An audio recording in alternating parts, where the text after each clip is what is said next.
back up?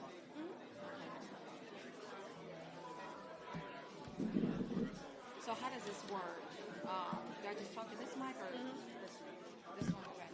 Do you think it's going to be large enough for me to? Will it catch me from here? Do I need to? I probably need to lean in. You need to lean in a little bit. You don't have to lean in too much. It picks up pretty well, but I can also turn up the sound a little bit. Yeah, I've got to read this, and this is the one thing that I want to do that is at least a little bit formal. Okay. So, I mean, I can speak extemporaneously, but I'd like to start. Well, this is good. Let's see how far I want to take this. Okay,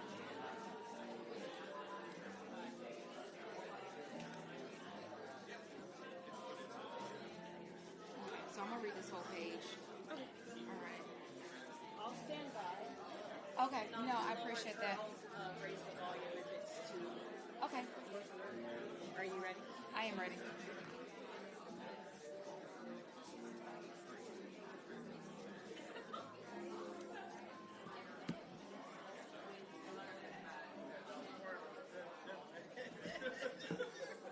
Good morning.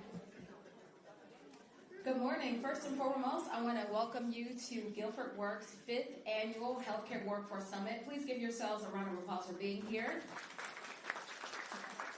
I think you can do a little better than that. Needless to say, I am so excited that we have embarked upon our 5th year of engagement.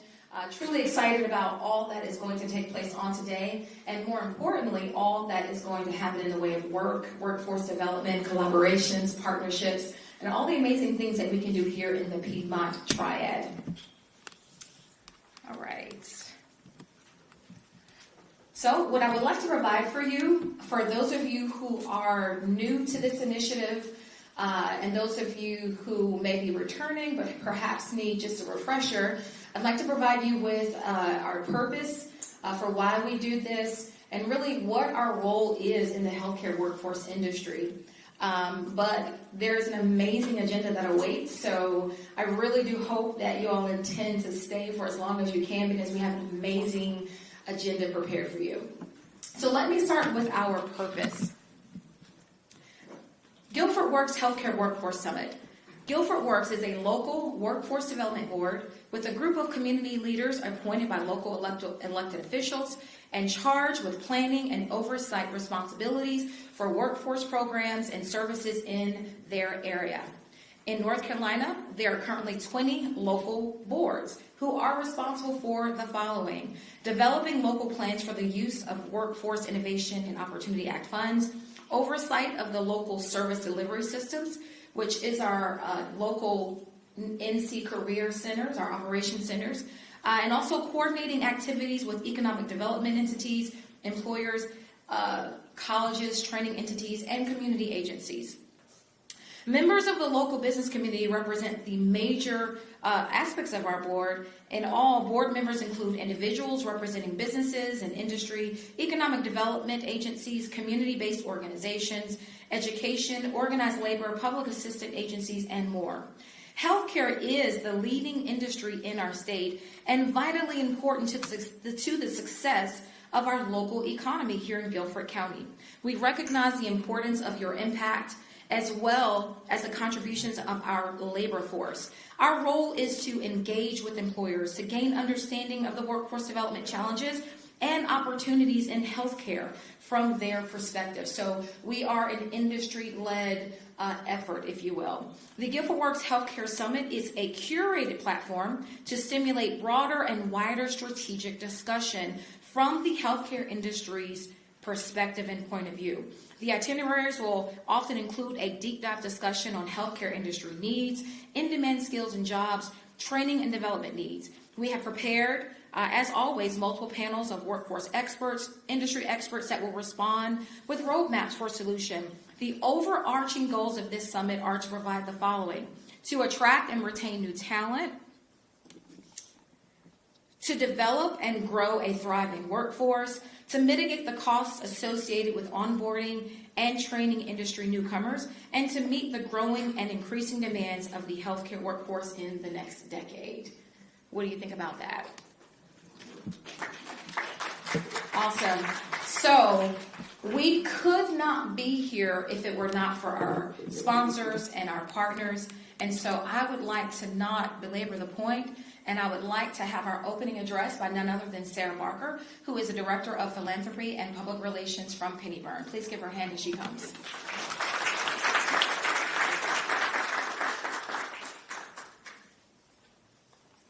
Thank you, Joyce. Well, good morning and welcome, everyone. We're so glad to have you at Piedmont. It is such a pleasure to have you here for the 5th Annual Healthcare Workforce Summit. We're honored to partner with GuilfordWorks and host this important gathering focused on collaboration, innovation, and growth in the healthcare workforce. Allow me to tell you a little bit about Piedmont. We are a faith-based, nonprofit continuing care retirement community, also known as a life plan community, serving older adults through every stage of life. Our 71-acre campus includes independent or retirement living, assisted living, skilled nursing, and memory support, both at the assisted living and skilled nursing levels.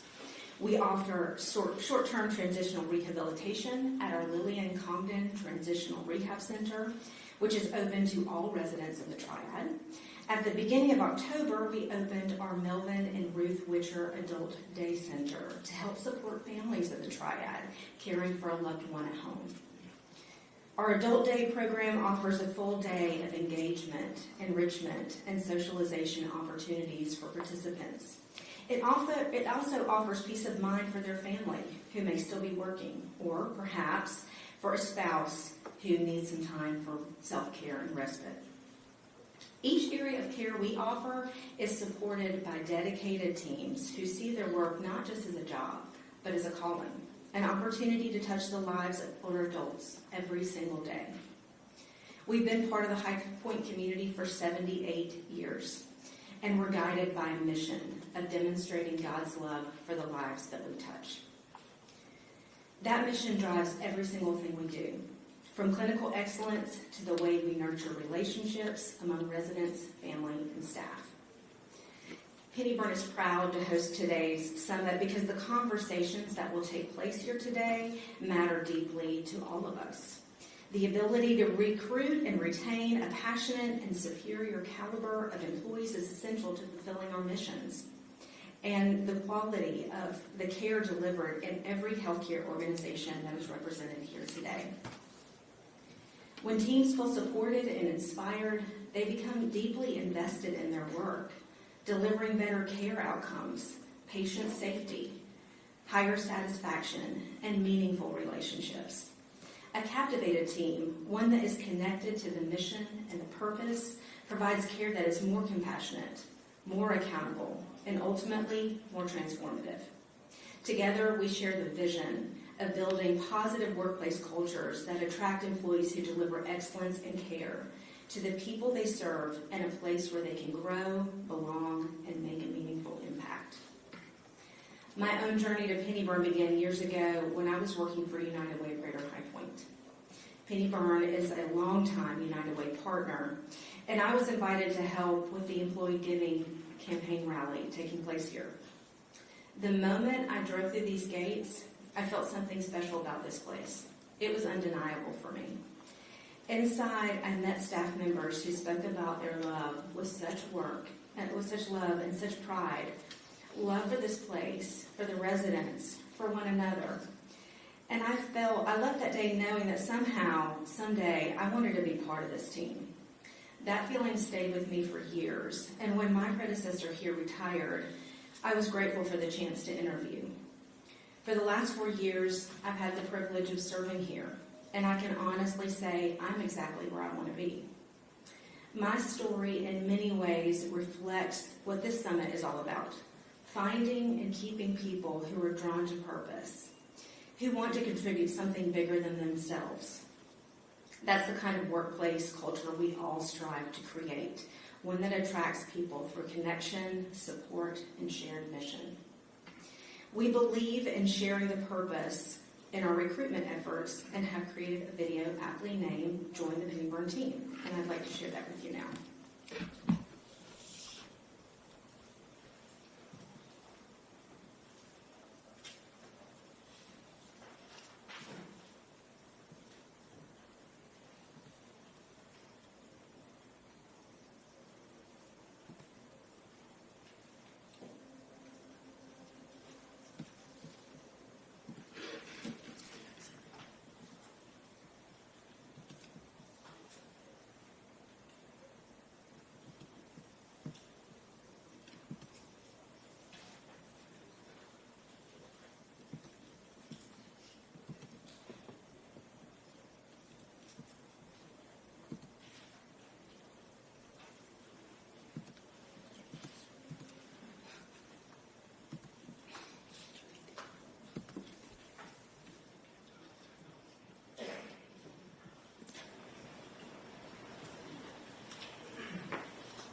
is for Five typically pioneer sisters came in November 1947 to establish care for the elderly.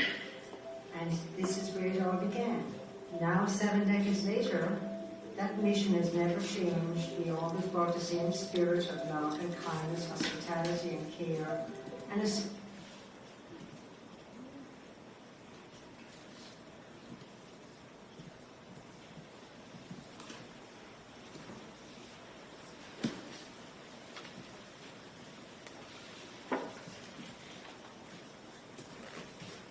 the people who we serve. If you come to visit Piedmont, one of the things that we often hear is that your staff here are so happy. How did you find such happy people? And the truth is that we all come together and we really work to make a difference. And in doing that, we make a difference for each other as well. As soon as you walk through the doors, you can feel the welcoming environment. You can feel the love and the family atmosphere that Piedmont has. Staff and residents are kind to one another. We greet each other with warm smiles. There's laughter around the corner. It's a very unique place to be, and it doesn't take long to be in the building to experience it yourself. Once you realize that the dignity of the person is important, then the care itself just automatically follows. There's so many great reasons to work at Piedmont. Piedmont has wonderful employee benefits like employee meals. We have a fitness center which has a gym and a pool.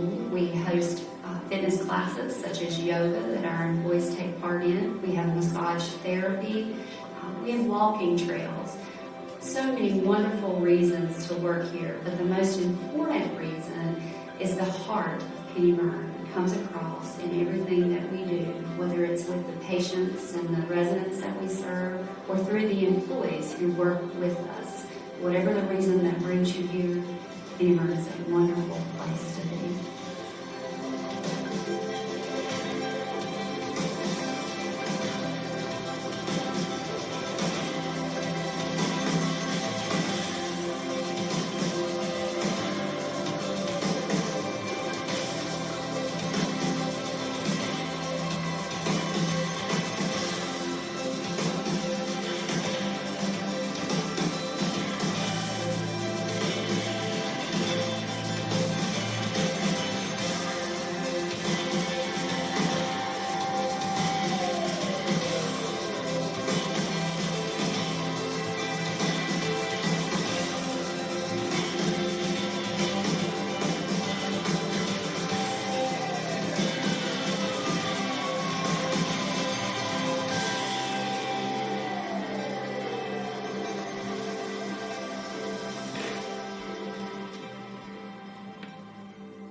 On behalf of Piedmont and our Piedmont family, our leadership, staff, and residents, again, we welcome you today, and we're delighted to host you. May your time together spark new ideas, strengthen partnerships, and inspire everyone in this room to continue building vibrant, resilient, and compassionate healthcare workforce in the Triad. Have a great day.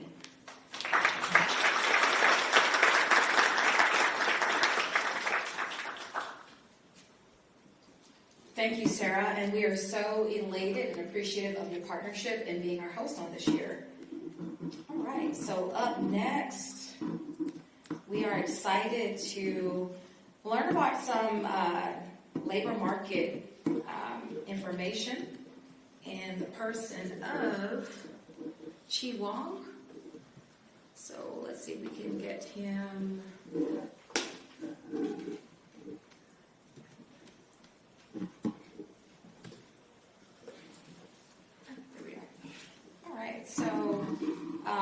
Very excited to have Chi Wong with us. He's an economist from the Department of Commerce. If you all will welcome him as he comes, he was with us last year and did such an amazing job, so we're very excited to have you again this year. If you all can give him a hand as he comes.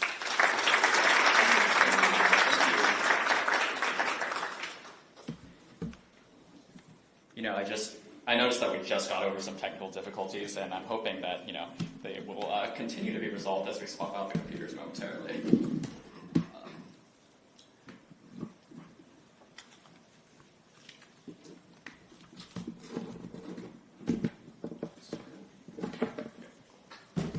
All right.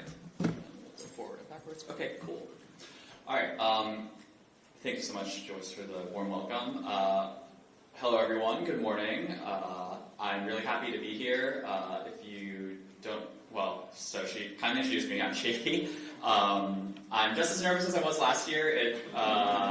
It's a real full circle thing for me. If you were here last year, you've heard the story before, but I graduated from UNCG. So it was extra surreal for me last year, like 10 years after I graduated grad school, to be speaking at the place that I graduated. And I think this year it's just as surreal to be in the area and to speak to a bunch of professionals who are working in a field that's vitally important to not just our economy, but also the well-being of our citizens. So, I know this point will be belabored by many different individuals throughout the day, but I think I share in the spirit of appreciation and cooperation that brought us all here today. I think it's important for us to all gather here and to listen to one another and to try to make connections as we try to figure out the labor market landscape, both present and future.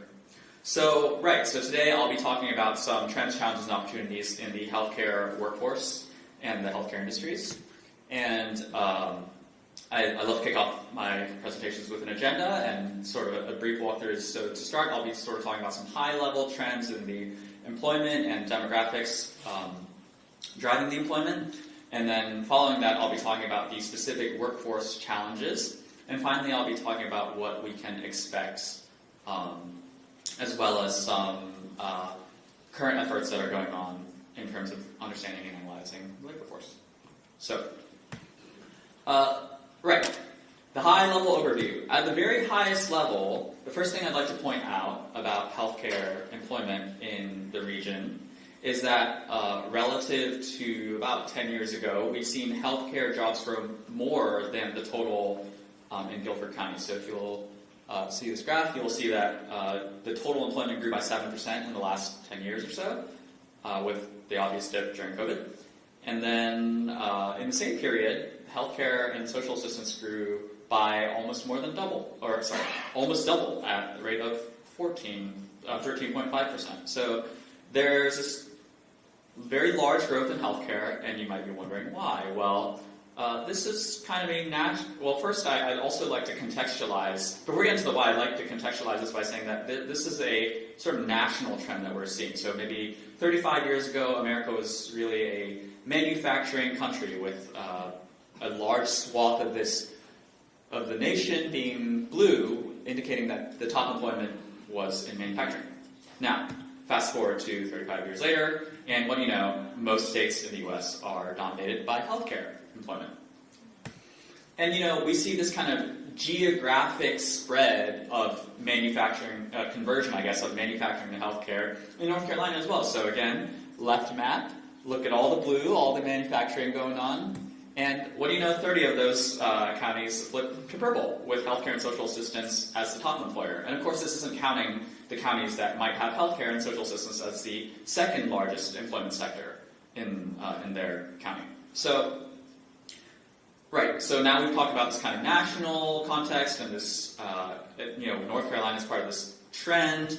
And, we might want to try to understand why. And a big part of this is the aging population and the expanded access to healthcare. So this line chart shows the share of the elderly population defined as 65 and older in North Carolina. And, 50 years ago, we were at 8%. And now we're at twice that, actually, at 17%. So this is kind of like a large, the shares like 1 in every 10 moved to almost 1 in every 5.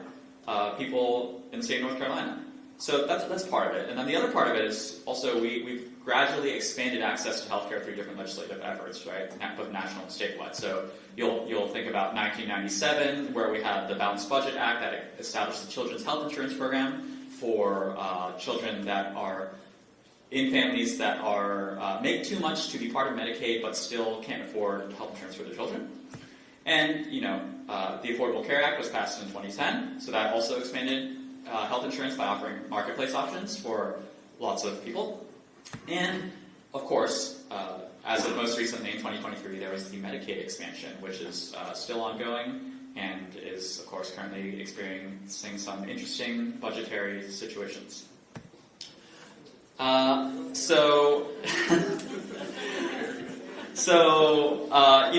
want to dig a little bit deeper into this kind of aging situation. So you'll see this neat kind of pine tree looking chart to the left where the width of the bands indicate the number of people within certain age groups. And you'll notice kind of this chart is kind of fattest around the middle with like the 35 to 39 age range.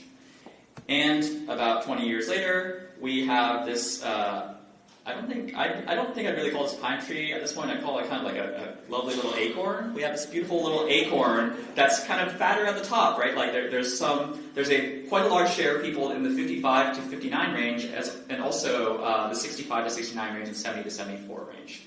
So not only and I would also note that the size of the object, whatever you want to call it, has also just gotten bigger, right? So that means that there's more people, and also the distribution is a little more top-heavy than before. So again, this sort of idea of demographic trend, as well as the population expansion, necessarily means that we have more of a need for healthcare human-wise. So going back to kind of more localized employment statistics, as Joyce mentioned, and as I indicated earlier in the county map, we know that healthcare is the largest employment sector as of the most recent employment data in Guilford County. And we see that that's to the tune of 39,000 jobs, or 14% of total employment. And it's followed closely by manufacturing and retail trade. And when we're breaking this down a little bit more, when we look at specific subsectors, we can see that just as how it is, this is a sort of statewide trend. Also, ambulatory healthcare services make up the bulk, make up a larger share of the sort of sectoral employment, and then followed by hospitals, then social assistance, and nursing and residential care facilities. And if we're looking at occupations within these subsectors and sector level data, this breakdown is a village of the statewide data, but I would imagine there's no reason for it to be different locally. We see that registered nurses occupy the largest share of employment within the sector, followed by home health and personal care aides, nursing assistants, and medical secretaries, and some other assorted occupations. Okay, so I've kind of given you, hopefully I've been able to give you a brief high-level overview that sort of lays out the chart of the land and what we're thinking about and expecting. So next I'll be talking about kind of the workforce challenges and probably, I think, what you all are interested to hear about. So I sort of laid the groundwork, and now we're going to some more of the specifics, right? And one thing is that healthcare job openings have grown since 2020, right? So like we see in the data that both for healthcare support occupations and for healthcare practitioners and technical occupations, these are the two major healthcare occupation groups in our coding system. And we see in 2020 those openings were around like a little more than 2,500. And it peaked slightly after COVID at around 5,500 and 4,700, and now they've fallen to 4,200 and 4,000, but that's still above the 2020 level. So the healthcare openings have grown since 2020. But there's this dynamic that happens in job markets where you're not just considering job openings, you're also considering job seekers, right? And economists have this concept called labor market tightness, where this is just simply a tighter market means that there are fewer job seekers per job opening, and a looser job market refers to more job seekers than there are job openings. And as you can see, health sciences is extremely tight. There are one job seeker for every 2 job openings. And I also think it's important to contextualize this in a geographic sense too, right? Like we see this tight labor market here, and we're wondering, well, are we like abnormally tight? And the answer is no, not really. Like this sort of labor market tightness is actually even more severe in Asheville, where they're at 2 job seekers for every 10 job openings. So this tightness is not just localized to this part of the state, but it's also kind of spread across different regions. And we might also think about stratifying this by education, right? Like, as we all know, there's a variety of types of positions, and education is often a proxy for skill. And we can see that, yeah, across education levels, this labor market tightness does not really get any better, and in fact, it gets even more tight at the bachelor's degree level at 0.3. So three job seekers for every 10 jobs. So what's driving this? Let's maybe talk about some analysis. One thing to note is thinking about pay, right? Like when it comes to like the headline number of what attracts people in an occupation, it's like I'm out there all the time talking to people, and they're like, well, like, does this job pay me enough? I mean, show of hands, who here has a kid? Who here has a kid that's, or who here has relatives that are looking for jobs? You're not raising your hands, but I imagine lots of you are raising your hands and silently in your head. Yeah, great. I love the audience participation. And so, you know, the first question that people ask when it comes to the job market, right, is like, or like a teenager, they're like, well, how much does it pay? And unfortunately, when we're looking at the spread, you know, these healthcare practitioners and technical occupations, which are things like nurses and doctors, right, things that require a little more education, and those are around $77,500 as of 2024 in terms of their median wage. And then that's higher than the, you know, total all occupations average. But then you look at the healthcare support occupations, which require less education, but support more of our, but are kind of facing like some of the steeper demands, right? Like, I mean, these are the occupations that are nursing assistants or support our nursing homes, like, you know, staffing here at Piedmont. So yeah, like this kind of spread of pay, and in particular, the lower than average pay in the healthcare support occupations may be part of what's making the job seeker situation, the labor market tightness situation difficult. And maybe another thing to consider is the pipeline, right? I know that's something that we plan to touch on today, but when we're looking at healthcare degree completions, we have this data via our tool for online workplace and education reporting, and I sort of summed up the associate's and bachelor's degree completers for the public universities and community colleges in the area, and we see that it's risen since its level 20 years ago in 2003, but it's kind of stayed relatively flat since about 2010. That's not to say there are no completers, it's just that we haven't seen an increase in the number of completers despite there being you know, a high level of openings. This isn't anybody's fault, of course. I mean, like, something else that's kind of driving this is like the educational institutions also have capacity, right? And when I say capacity, I mean they need instructional talent, and again, we're back to this idea of pay, right? Like when you work in a job as a physician or as a NP, you're going to be making a lot more than what you do teaching. So again, like I mentioned this kind of schooling and completion thing not to point any fingers, but just to mention a facet of the situation, and also I want to point again to the supply, not just of the completers, but also the teachers that are available to teach these completers. So again, this problem is multidimensional. Another part of what might entice somebody to consider a job is how safe it is. And when you're thinking, okay, when it comes, like, what jobs are really dangerous, you might think of, like, oh, I'm on a construction site and I don't want things to fall on my head, right? That's something that I would like to avoid. Or maybe I'm in a manufacturing place and I don't want to come in contact with heavy machinery or complex machinery that has an ability to injure me. But it turns out, you know, manufacturing and construction face less injury per illness per 100 workers, according to national statistics, than healthcare and social assistance. So this is a statistic that always surprises me, and I think it's I love to bring it up as a result. So the job is a little not super unsafe, but, you know, more unsafe than jobs that you might expect to be unsafe.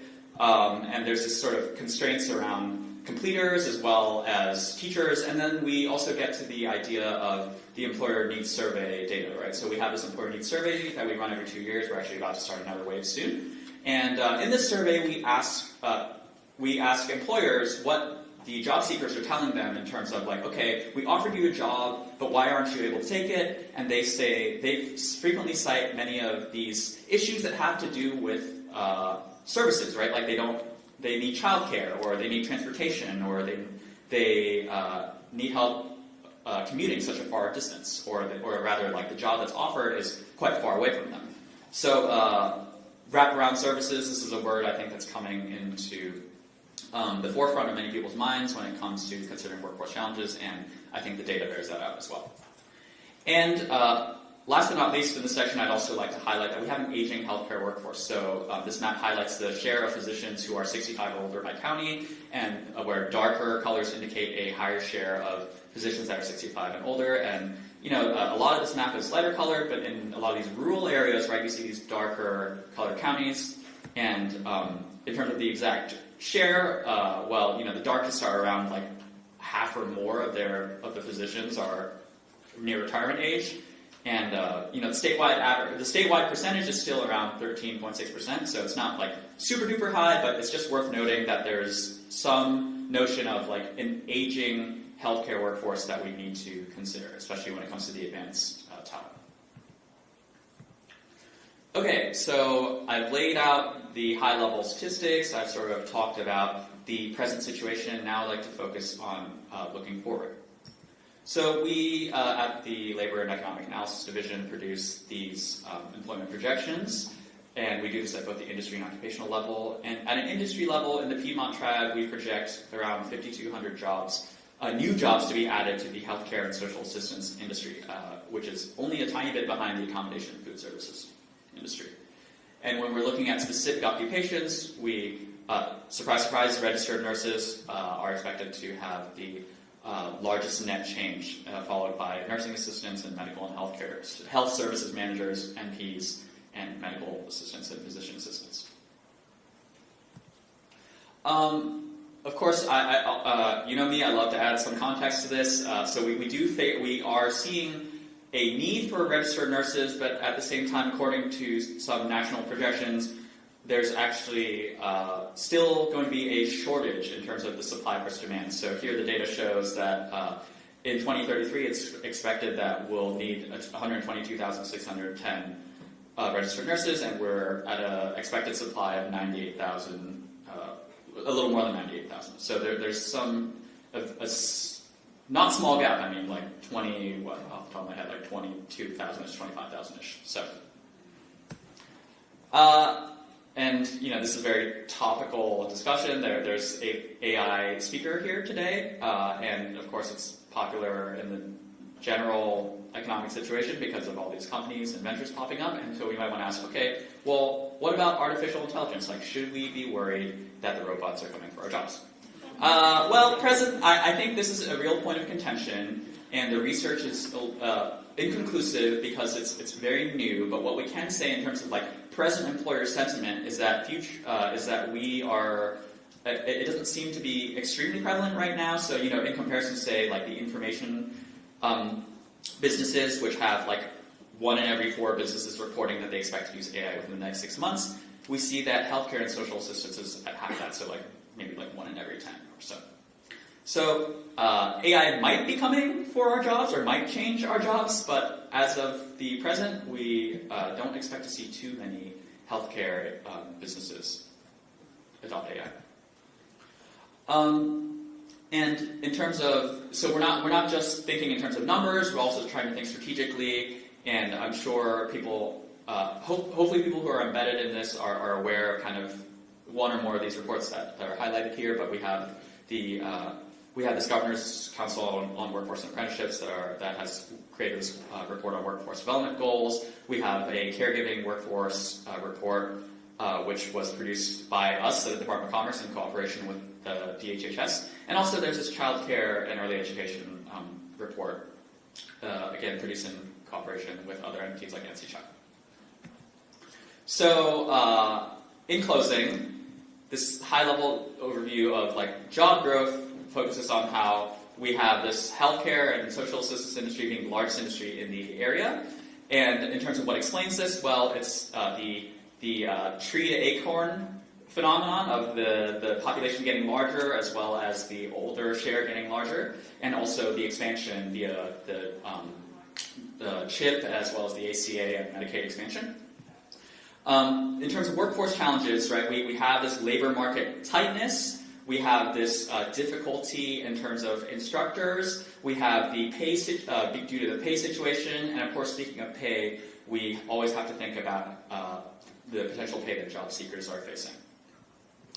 And in terms of the future outlook, while we do expect the healthcare workforce and industry to continue to grow due to an aging population. We can also expect workforce shortages to persist, even though AI advancements are sort of ramping up. That's pretty much all I have, but I would be remiss to not sort of plug what we have available in terms of the data. So if you'd like to explore any of the data that I've highlighted in this presentation, there are some sources that I'd love to point you towards. One is this labor supply demand dashboard, which kind of, again, those are all of the labor market tightness statistics that I was going through. There's these employment projections of where will we be in 10-ish years or so. Those are done by industry, occupation, and region, and you can find that at our analytics website. And also there's the labor market data, so if you're hoping to understand unemployment data or just like industry counts in general in your region, or by industry or by occupation, you can go to this D4 tool. So that's it for me today. It was a pleasure and my honor to present this to you, and hopefully these kinds of high-level frameworks can guide us in the discussion today, and I'm happy to welcome any questions or thoughts if I have any more time.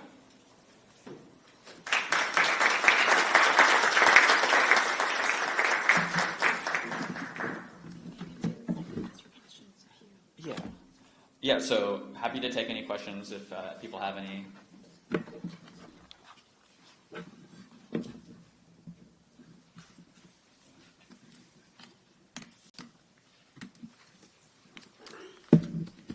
Okay, it seems like I've stunned the crowd. I know people really love the tree to acorn thing. I really hope I drove the point home there. So. But thank you so much again, everyone, for your time. And I'm looking forward to listening to some more of our panelists today.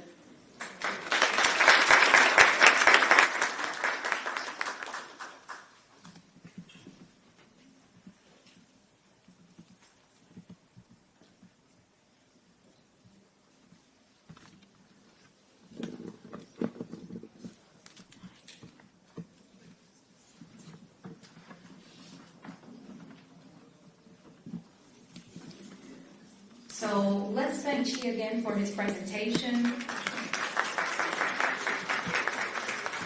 Chi, we are always so excited to have you join us, and we really do always find the information that you share to be so stimulating and insightful. Up next, we're going to have our first panel discussion. As you can see from the agenda, we'll have another panel discussion, but we're so excited to welcome the panel on Pathways to Care, Black Male Nurses on Leadership, Legacy, and Representation. And we also want to welcome to that panel our prestigious moderator, my best friend, none other than Warren Crow from Guilford Technical Community College. Let's give them all a hand as they approach the panel podium. So if all the panelists will come up and take a seat for my chair, we're going to focus our attention this way. Movement is important.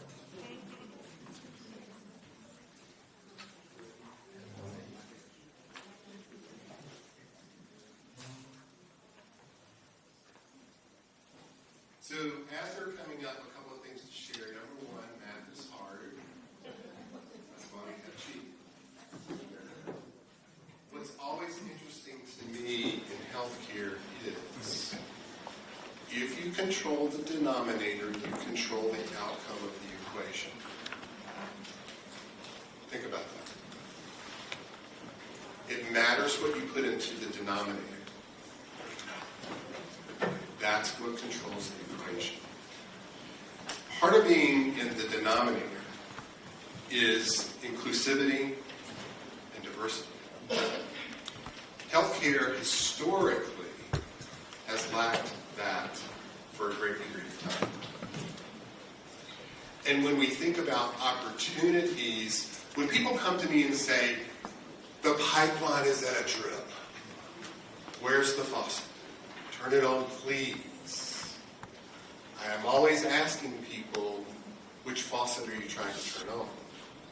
Because if you're using the same faucet, it's never going to change. And it's important to think about what are the opportunities that I've not reached out to. So I'll share a couple of quick perspectives. So one perspective is, when I was in nursing, I am a baby boomer, and yes, and I am part of a graph now. Nurse for 42 years. When I started, the number of men in nursing was less than 0.5% nationwide. So when you are a group that's different, when you are a group that's trying to represent, we're going to talk about this today with our panelists, it becomes important that inclusivity happens and the intention of that and what that really has to look like. We're going to ask the panelists a couple of questions, but before I do that, I want each of you to take a moment to introduce yourself and what your role is. So as we share together our experience, there'll be a better understanding of your basis. Mr. Kate, we'll start with you, please. Good morning. My name is Tyrese Gatlin. Sorry. No, everybody does it. No, I know better. I am in the behavioral health field. Hey, Lauren. That's my instructor. She trained me. I love her. Amazing. So I've been in the nursing business for quite a few years, dealing with the mental health aspect of it. CNA, Med-Aid, things like that. But strictly with the intellectually disabled. The elderly, I've worked with teenagers, suicidal, autism, small children, all the way from 3 years old up to 6, 7 years old, integrating them back into elementary school, things like that. So that's pretty much my field, the mental health field. I enjoy it pretty much. Glad you're here. Mr. Giles. Good morning. My name is... You may have to eat the mic a little bit, you know. Good morning. My name is Gerald Giles. I came into the nursing field about 28 years ago through the United States military. At that time, nursing really wasn't on the top of my list. I mean, I really didn't even know any male nurses. Over the years, I have worked at William Beaumont Military Hospital with veterans. Also, most of my career has been in geriatric patients, geriatric patient care, where I have assumed various roles throughout the years. I have found that nursing is a field that has been rewarding and mostly grounded, appreciative of life itself, you know. It's one of those things where if you're looking for a pat on the back every day, you're probably not going to get it. You have to do it for the love of people and to see the elevation of people. Like I said,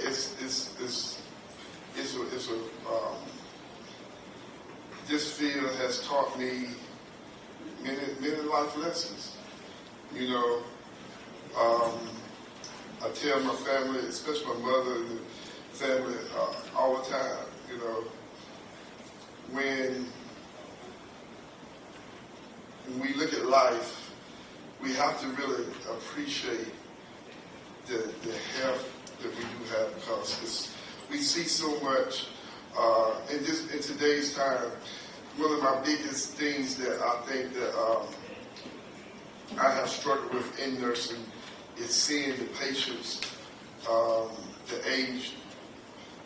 ages of the patients come down in geriatric nursing. it's like elderly patients now in this field is now we treat more middle-aged people that's kind of around my age now. So it has its challenges and has changed a lot through the years. So I just want to say thank you for having me today to speak on this topic, and glad to be here. Thank you, Mr. Giles. Dr. Moore. Yes, good morning, everyone. Good morning. Good morning, everyone. Good morning. My name is Dr. Angelo Moore. I am the Executive Director, I'm going to say it real slow. I'm the Executive Director for the Center of Excellence for Integrative Health Disparities and Equity Research, also Associate Professor in the School of Nursing at North Carolina A&T State University. Aggie Pride. Wait a minute, let me do it right. Aggie Pride. Aggie Pride. You got to do it right. Even though I graduated from Winston State University, always got to represent it. Because everyone crazy. That was my foundation, who I am today. You know, and so my history, I'm going to go. I have too much to talk about. However, I want to save time for questions. But you know, I graduated from Winston State University with my Bachelor of Science in Nursing. I was in the military. I was on an ROTC scholarship, so I spent time in the military as a military nurse. And my experience is medical surgical nursing, critical care nursing. I was a family nurse practitioner, a scientist, as well as executive leader. So I'll stop there. Look forward to talking to you. Dr. Moore. My name is Tim Henderson. I am an A&T graduate as well, been in clinical practice for approximately 30 years. I do also thank you for the opportunity to be here. My working background has been in practice management, care management, community-based care, and public health. And now I am a licensed investment advisor in addition to working in healthcare because money combines with everything. The economists did an amazing job this morning talking about the spaces that we're in. And we have a huge opportunity, I will say, that with the wall of wealth that comes along with the baby boom population, that will transfer. Diversity has to be a part of the conversation if you're also going to increase the pipeline. So the diversity or the equal distribution of those assets will also help with a lot of the questions I think that we'll be talking about here today. But it's a pleasure to be here. Thank you, Mr. Henderson, and thank you, panelists. So, one of the things that's germane, going back to being a nurse, is I had to correct a lot of people that I did not want to be called a male nurse. I'm a nurse.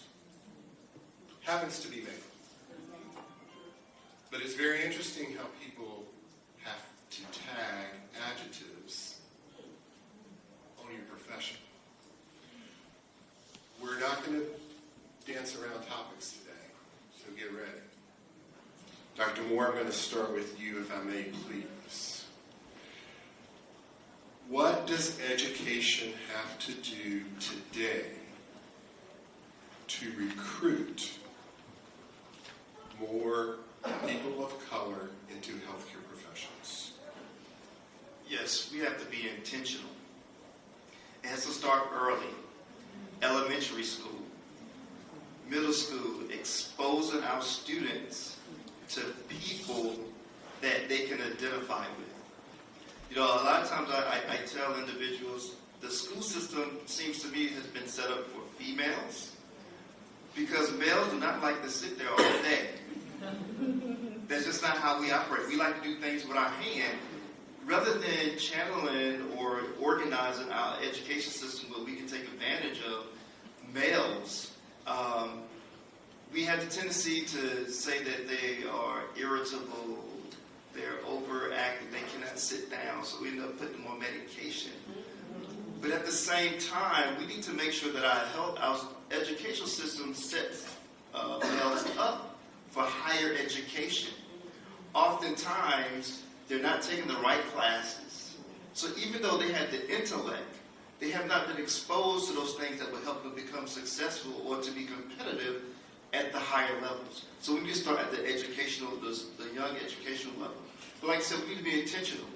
How do you expose your children in the education system to people like us? For some individuals, if we cannot see it, we cannot believe it. And so if you're really trying to help, the pathway, I don't like to use the word pipeline, but the pathway to having more males go into the nursing profession, we have to expose them to them. So they can see, yeah, we are people. I have all these titles, but I'm a black kid from the projects in New York City. You would never know that. The first in my family to graduate from college. No one helped me. I had to figure it out myself. But I made it my mission to make sure I'm reaching back and helping other individuals. So I need to be at a place where people can see me. So invite me to come out and talk to your students. I can tell them about the field of the profession of nursing. Great, thank you. Show of hands, educators in the room. Show of hands. Boom. Okay. Employers. People who care. Okay, good. Get a little worried there for a minute. Mr. Giles, if you would, tell us a little bit about what an employer has to do to be supportive of a person like yourself. First of all, I think an employer, like you said, have to not put me in a class where I'm just a male nurse. I think that we have to have ways where the opportunity that presents itself in a job force is open to all. Because, you know, sometimes as a male nurse, they'll call us for the heavy lifting, but, you know, sometimes we not, you know, the things that society deems as more geared to women, we not asked upon. So it's like, I know like with me, being a nurse, one of the first things I had to get over is like with you, is being a male. I remember a situation where my son, I was picking him up from school one day, and one of his friends were asking, why your dad dressed like that? And he said, my dad's a nurse. And he said, a man can't be a nurse. So I think that in the workforce, we have to educate the people to understand that it's not nursing is not just a woman oriented field. And if you check history, back earlier, there was a lot of male nurses.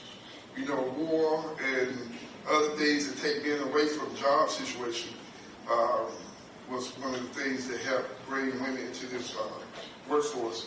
And I just think that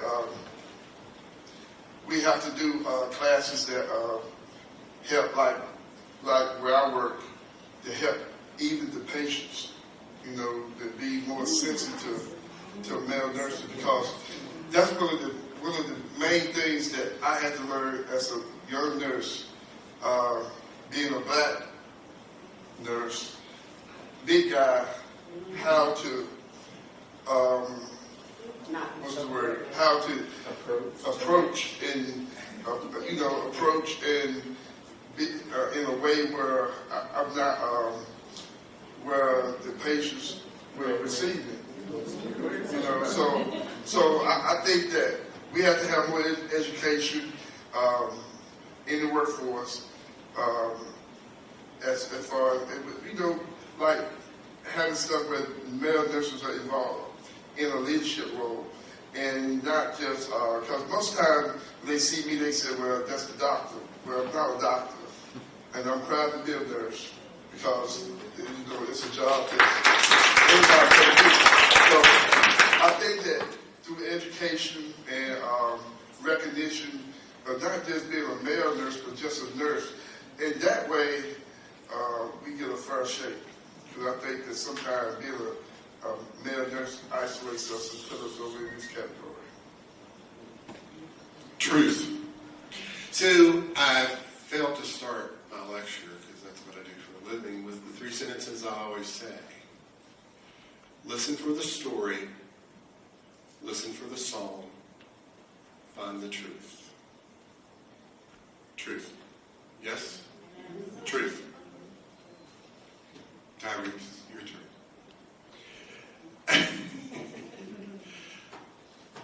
What was one of the biggest barriers to you proving that you were a nurse to your coworkers?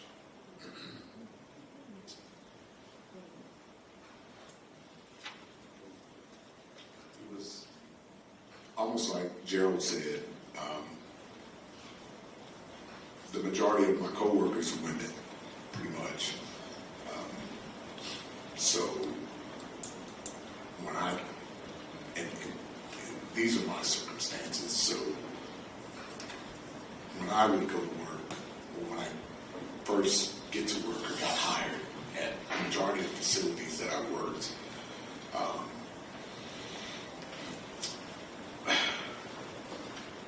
I would either be the only guy and I'd have to try to fit in with the, sorry ladies, the girls, come on, you know,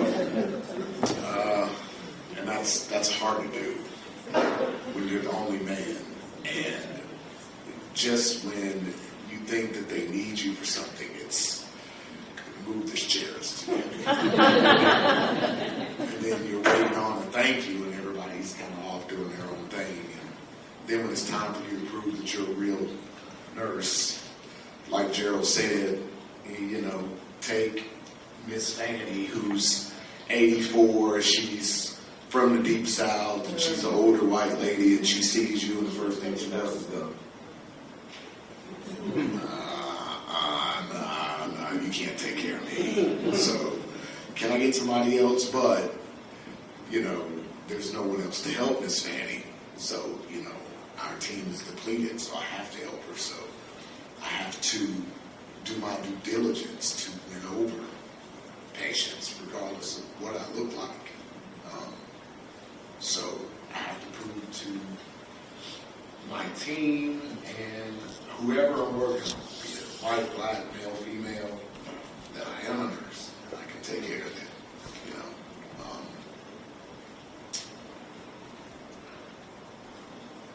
if that answers your question. Oh, I think it definitely answers the question. You know, the struggle is real. Yeah. The struggle is real. And if we can help coworkers understand the struggle, if we help employers understand the struggle, if we reach out to educators to bridge the struggle in the beginning, maybe success, maybe more success. Mr. Henderson, you mentioned a word that I think is very important to what we do. Let me give a little bit of background about this before I ask you this question. Read a great, interesting article. I've already shared this with a couple of people today about silos. We all live in a silo. We work in a silo. We choose that. What are silos for? Anybody farmers here? Storage. Only for storage. So if you don't share the content to either feed others or plant the seed, what are you doing in your silo? The intent, which gets to the word that you use, how do we be more intentional with recruitment and mentorship? That was Dr. Moore. I think you got this one, Frank. But I got it. I got it. I knew. You have to hold me up. Tag you in. Props are important, always. We have to constantly recruit in those spaces that Dr. Moore mentioned. Early education creates sensitization, what Gerald and Teresa are talking about. You have, while those stereotypes, sexism positions, and opinions about who we are and what we are and what we can and cannot do are forming, they have to have the broader examples made in real time. Another thing I think is important is when I go to schools, we do what I call a life simulation or life tour, where we go to a gymnasium and create an environment where they choose their careers. And in those careers, and nursing is always included, we look at income, education, what you have to decline in order to accept this pathway, and we allow them to act that out in real time, giving them like Monopoly money. It's almost like the game of life. Doing simulations like that with children will help them to understand, and it will click. They try to use scared straight more in my generation, but I take you to the jail and turn the light out. But those type of simulations, that type of exposure, if I had met a doctor more, then maybe there would have been more of us that, because I'm still the only male graduate from my family. I'm 53 years old, and there's none behind me. So they didn't see it. I sought it out when nursing found me, but I sought out something different because of what I wanted, not entirely based upon what I saw. Hopefully that helps. I think that helps tremendously. So an area that, let me be very personal here, that I have to remind myself is that there are always going to be bias. There will always be bias. If I do not check the words that come out of my mouth, my bias spills. If I do not consciously make an effort to get to know someone, my bias shows. When we're talking about intent, when we're hearing these men speak of their journey, I hope that each of you are beginning to think, what's my part in this? Because I have a part in this. You're either going to represent, or you're going to challenge, or you're going to become very creative. Tyrese, let me come back to you. Talk to me about who was a mentor for your success, and when did they come into your choice of being a nurse?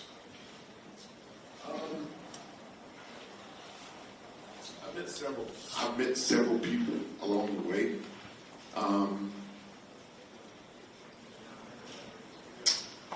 One of my instructors in nursing school, his name is Tom Hodges. He was also a military doctor, actually. He's the director of ECPI in Charlotte now. He's the director of nursing. When I first began my nursing journey, I was nervous, but he was a great motivator, and he is a older white gentleman, but he provided a lot of motivational words, a lot of motivational push, told me I could do it. He actually told me my personality fit nursing world when I would take my test. He actually, I wanted to do pediatrics, and he told me I was insane for that. He said no. But my scores actually tested pretty well in the psych department, so go figure, I ended up in mental health anyway. But he was a good mentor for me in that field. He was someone who lifted me up when I needed to be lifted up. He kept me happy. And even when I failed, he seemed to,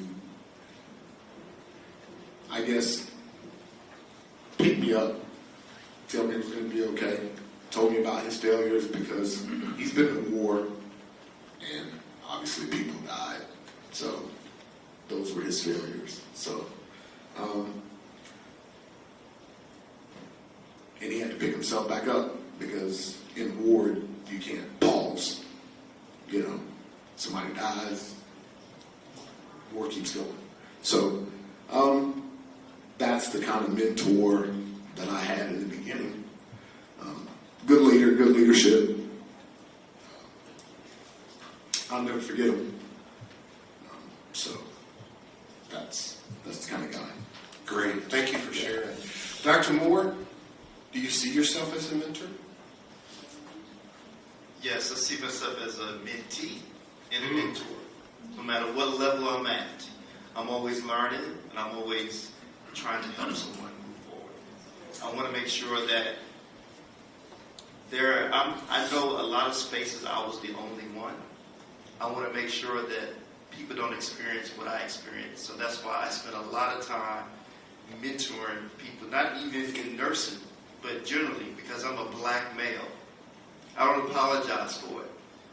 So there's a lot of black boys that are out there that need guidance on life, making decisions, because a lot of them don't have mentors in their life.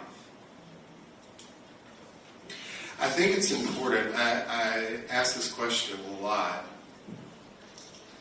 I'm not sure if we're witnessing history being made or we're repeating history today. Oh, I think it is both. Being a part of history, which you are. Mr. Giles, what was the biggest barricade for you in continuing your nursing education? Well, I think, first of all, one of the things I think that is really understanding the opportunity that's for me. There's a lot of times when we think about nursing, we think about somebody on the hall passing medicine. We don't really understand until later on that there's other avenues in nursing, like administration, being in administration, critical care, stuff like that, stuff that more appeal to a men workforce, so to speak. When nursing was offered to me through the military, my first, I turned it down because I didn't see myself as a nurse. I didn't see where could this take me. I always thought that women were nurses. So by being in the military and eventually took it, I seen more male nurses because the military is mostly male. So I got to see the male component on the military side, but I didn't really understand how it translated on the civilian side once I became civilian. So one of the first things I did was I came to a nursing home because that was the one thing I didn't know. And over the years, I have found out that there's other career paths in nursing, there's other opportunities. But I think that the educational part of knowing what's available and what I can actually achieve in nursing. Because, the field has, I've been a nurse for 28 years, so there's a lot of things that's opened up through COVID. COVID changed a lot of face of nursing. But before then, I think the biggest barrier is knowing pathways of achieving, not just being the stereotypical nurse or what people say is a nurse. Because like the doctor here said, I recruit all the time. I talk to, especially males, and nothing against the women, but I see a lot of young men out here that's counterproductive or not, or having a direction of where they might want to go. And I steer them to nursing all the time. And most of them most of the people haven't even thought about nursing. So I think the biggest barrier for me is probably been education and understanding what nursing really has to offer. And this is an excellent point because we don't recruit black male nurses.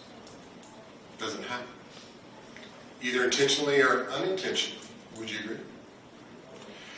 So I do think that there's opportunity for all of us, wherever we fit into workforce development, that you've got to seek. I'm not sure I like this adjective, but I want to use it for the minute, and you can criticize me. Marginalized populations because we don't think they're going to fit the mold. If we don't do things with intention, and if we don't ask the questions, shame on us every day. Mr. Henderson, what for you was your struggle in deciding nursing was going to be your profession?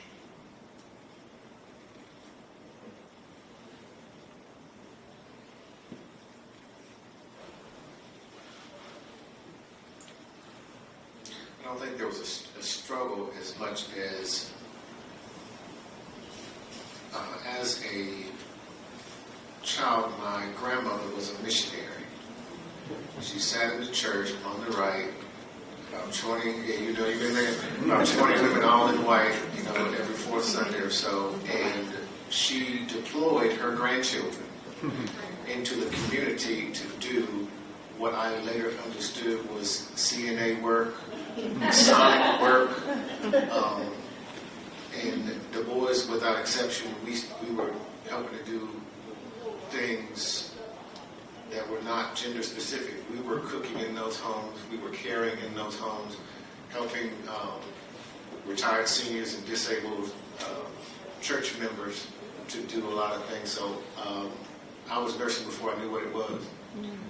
And I got into high school working in a nursing home in Dodge area, and a nurse recruited me because she approached me and told me that she thought it would be a great career for me. My first reaction, Gerald, was, I'm a man, you're doing right, I'm a boy. And she said, no, there are men nurses. I had not seen any. And I was like, so I'm standing there, I'm 16, and my chin is getting lower and lower and lower and lower and lower until she pulled her check stub out. And she made more in a pay period than both of my parents working in textiles at that time combined. And I was like, so this is my way of bypassing the textile mill. This is my way of bypassing being the third man in the tobacco row.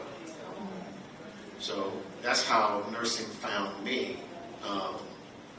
So the struggle was in nursing school, when you don't see yourself, you often want to quit. But I had the benefit of being at an HBCU that wrapped its arms around me from day one. I came in with 6 to 8 students who had declared nursing that were also males. I was the only one that finished. But that was for varying circumstances. It wasn't because the opportunity and resources didn't support.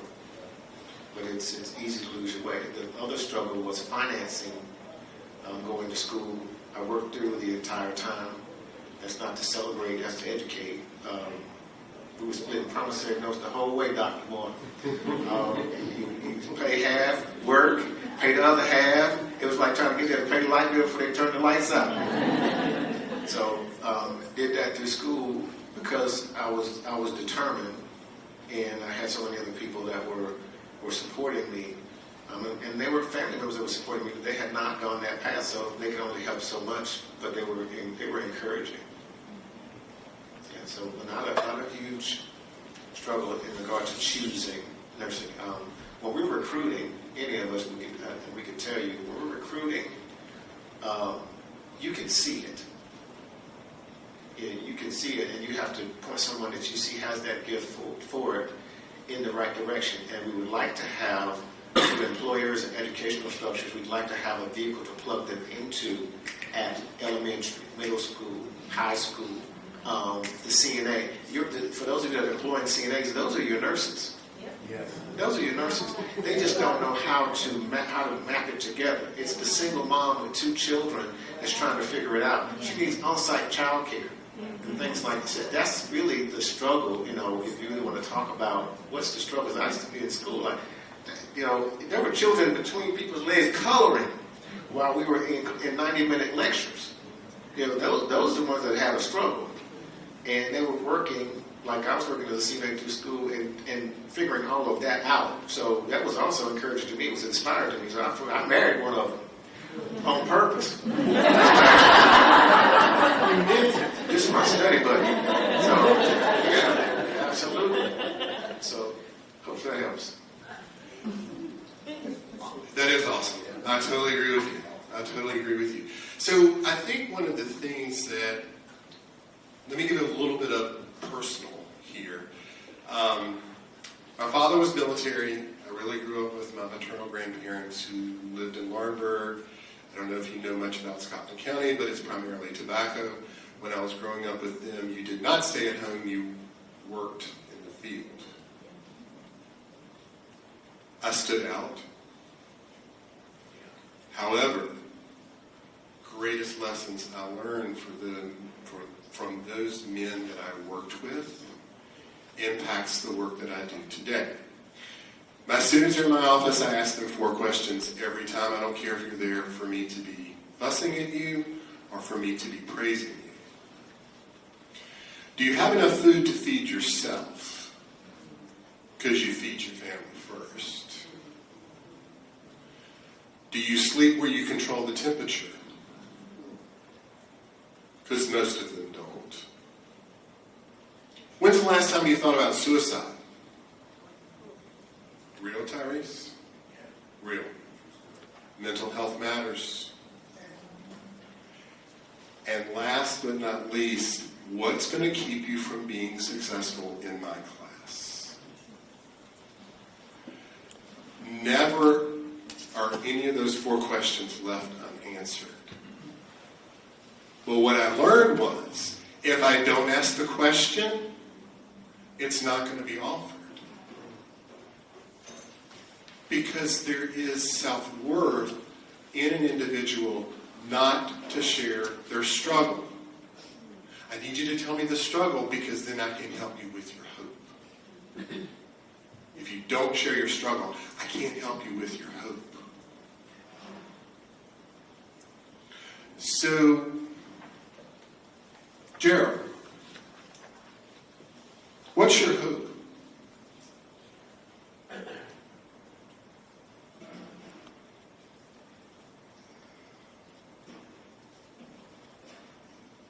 Well, my hope is, as a nurse, to leave a lasting impact on who around me, but also blaze a trail for future nurses. Because it is a rewarding field, even though you get beat up a lot. But my hope is that through all the experiences and trials and things that I have been through, I have become a better man. I think nursing helped me in a time where I was a single parent.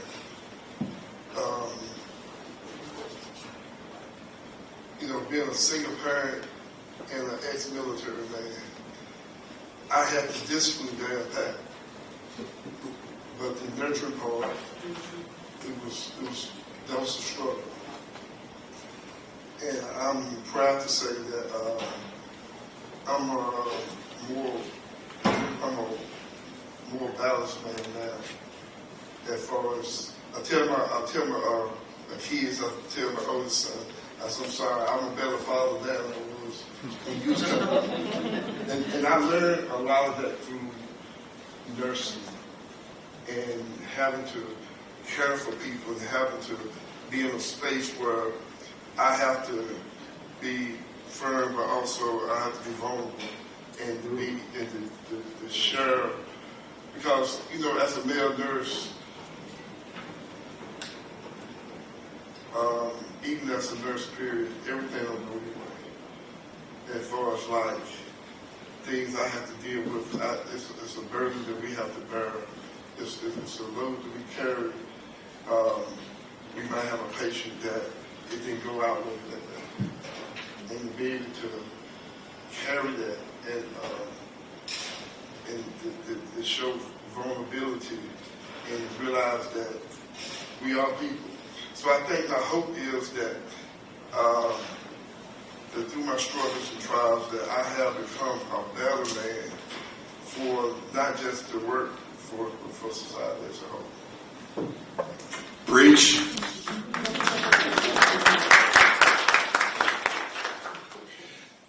I think one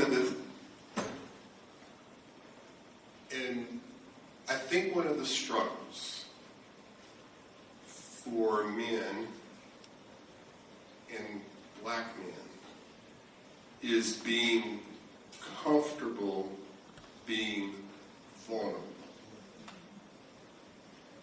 I tell people all the time, yes, I'm in education, and there's so much educational pedagogy, yeah, okay. Let me tell you how adults learn. We learn about failure, and we learn by repetition. That's the only way we learn. Bottom line, every day. If you're not willing to fail, then you don't know what success is. Because success can look so much more powerful after the failure. And you've got to be able to be vulnerable to do that. I think as men, but I think particularly as black men, that becomes an opportunity you have to prove.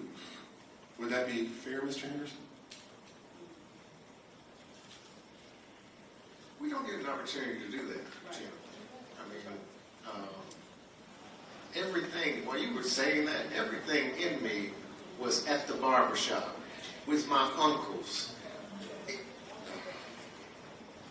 We are the epitome of black men don't cry. It's not men, black men don't cry. Hold it in. No, right. We go to church, we don't go to therapy. If you go to church, now we're unchurched. So, you know, that's where you get the other thing is we're internalizers. And we were taught by internalizing black women. That's not to assault, that's to educate. So, an enduring generation of women taught us, do what you have to do, whether it was in the presence or absence of the father figures. So, no, we don't have the construct for that. And even as I sit here now, yes, I agree with how you put it into context about failing forward. All that's absolutely correct. But we instinctively lick our wounds in private.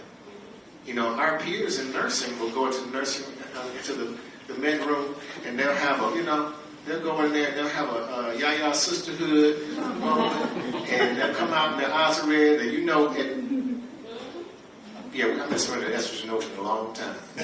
So they come out, you can't speak on that.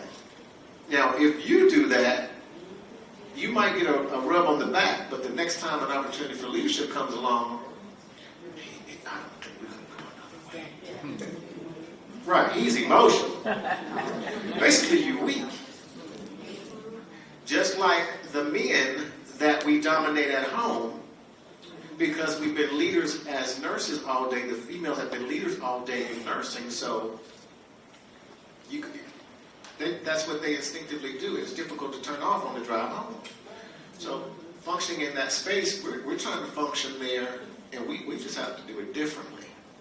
And today, I can't promise you that we're even open to change. we have to function where we can't fix. Love that. We're going to wrap up. You hear that, baby? Say that all the time. Of course you do. Thank you. Sue, did we pick the right people? I'm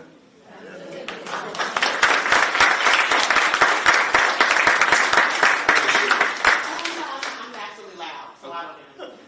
I just wanted to ask you guys, when you're dealing with residents and patients and you're dealing with that discrimination, how can your leaders and your HR, how can they support you, number one? And number two, when is it that you just step away from the situation? How do you put, if a patient is hitting you with those, if we can be transparent, them hard ERs, how do you separate yourself? Or is there a separation, or do you just say, you know what, I can't work with this resident? And how can your leadership support you? You don't step away. The patient needs to be taken care of by all costs. That patient, sometimes you don't have the manpower to be able to step away. So if your mother or father or loved one was just firing off insults and refused my care, of course we would look into some help or him some help or whoever. But if everyone else is busy, right, and there was no one else to take care of that person, I have to take care of that person. And eventually, I'm telling you, been there. I've been hit, I've been bitten, I've been stabbed with a pen, I've been stabbed with plastic forks, applesauce, coffee, you name it. I've worn spaghetti. I've been called everything. They don't mean it 99% of the time. They're mentally ill, they're mad about being there, they're not at home, somebody just died, 3 people just died. I mean, you know, they're not necessarily upset with the person in the uniform, they're upset with their situation. So eventually they wear down and they'll let you take care of them. It may take a while. So I back off, I try to let you cool down. I come to you later, try to give you your medicine. You're still breathing fire. I back off. I report to the doctor or report to my nurse. I come back. Eventually you'll get hungry, so you're going to eat. If you refuse to take your medicine, we'll figure out a way to integrate it into your food or your ice cream, or, you know, you may not want to eat. You may want ice cream, so I'll mix that medicine up in an ice cream. Eventually you're going to poop your pants or something. You're going to need to be changed. You're going to need total care. I'm going to have to take care of you. And if you have a bum arm or a limp leg, you're going to need help. And eventually you're going to look at me and say, could you help me, please? But let me add to this. As a profession, we are legally responsible for providing care. We just cannot walk away from patients and their behavior. So what can HR do to protect us as employees? How do we prevent patients from entering our facilities that have certain behaviors? The organization can say, no, you cannot get care here because how you treat our employees. But you have to understand, as a profession, we're bound by law to take care of patients. So we just can't walk away. We learn ways to diffuse situations. And we can all tell you stories about how patients have treated us. I've had one of my LPNs came to me, it's like, I was in charge nurse today, it's like, sir, I cannot take care of this patient. She just told me, she just called me a nigger. I said, okay, let me go and talk to the patient. She was about an 80-year-old white lady. I went and talked to her. I said, you know, what's going on today? She was confused. So, you know, she was going back in her memory, her date and time where that's what she called people who looked a certain way. But I calmed her down. I said, well, let's go for a walk. So I took her out of the room and we walked down the hallway. Calmed her down, and she was totally different. She just had a moment. But we have to learn to diffuse situations, not take it personally. I I mean, he was really upset. He was like, I'm not going to do it. But I know legally we cannot say, I cannot take care of you because you called me a name that I don't agree with. So, HR, how can you input policies and enforce policies, not just to have policies, but how can you enforce policies to protect us as employees? So, let me add one more thing. Absolutely. I literally had to take care of a patient that murdered a nurse at another facility. And I literally was like, why did y'all put this guy with me? But like you said, you're legally, he had a mental lapse, and he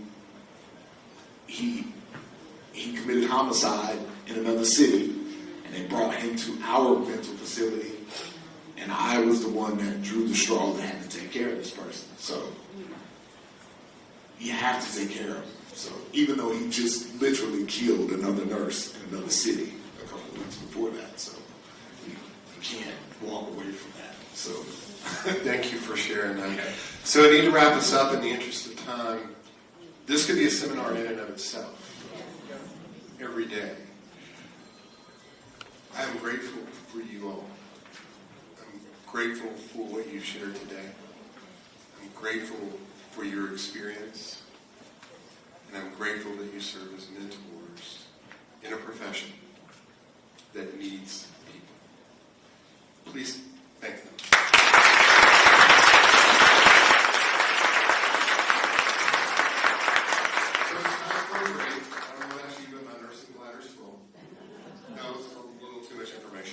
However, please take a quick break. We're going to join right back very shortly for our next panel.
discussion.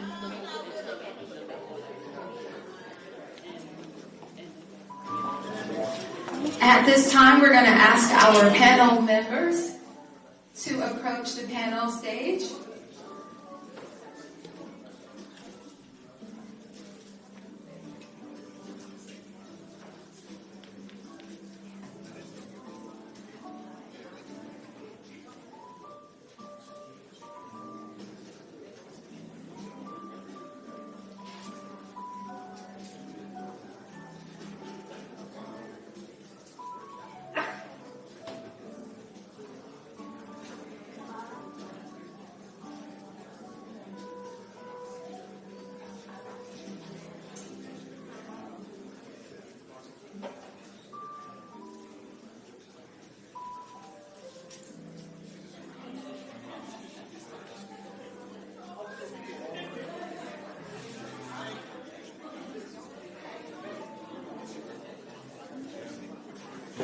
Friends, if we can find a seat, we can get started.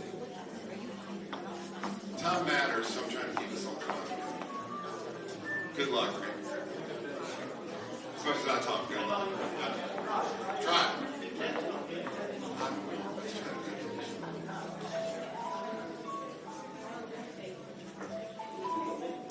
I'm not sure who controls the music. Is there a music control? Oh, there she's running. There's always someone who controls the music. Not necessarily in my head. No. So we want to welcome you back to our second panel, which I think you're going to find as interesting and challenging as we talk about some very significant things that need to take place. At GTCC, our vision statement, interestingly enough, is people, partnerships, and pathways. And I think when we talk about partnerships, the partnering that has to occur between employer and education becomes critical for everything that we're doing and what we're trying to do and what we're going to hopefully try to recruit. Let me give a little bit of insight. Snap goes away. Going to affect your students? Going to affect my students? Going to affect your students? Going to affect your employees? What's probably going to happen in the end of November? Medicaid for 40 to 60,000 North Carolinians will go away.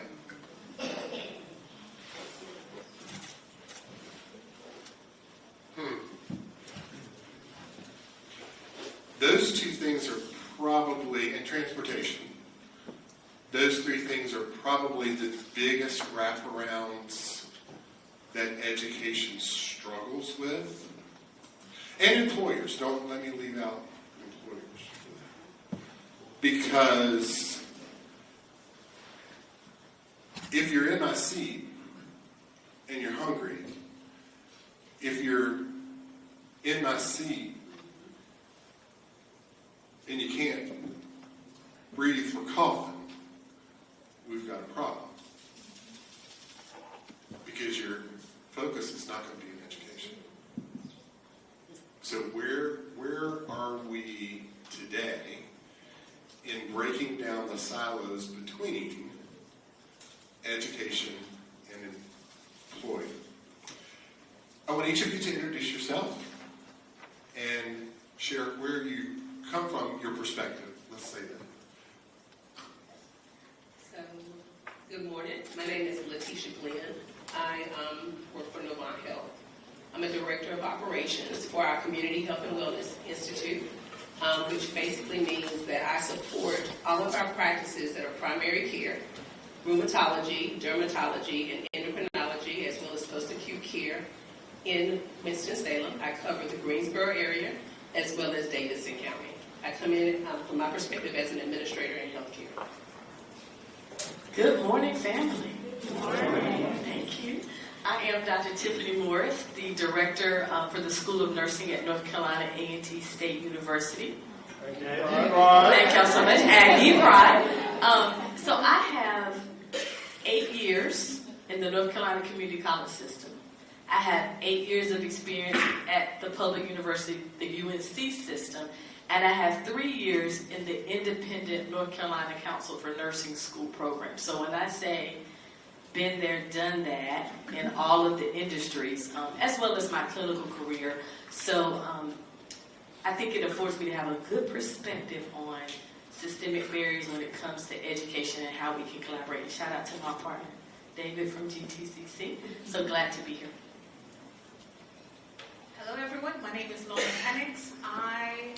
First of all, I'm really, really anxious to not know why I'm Thank you. I have so many roles, I don't even know what I will start with, but I'll just give you all of them. First of all, I am a mother of 7 children. 4 of which...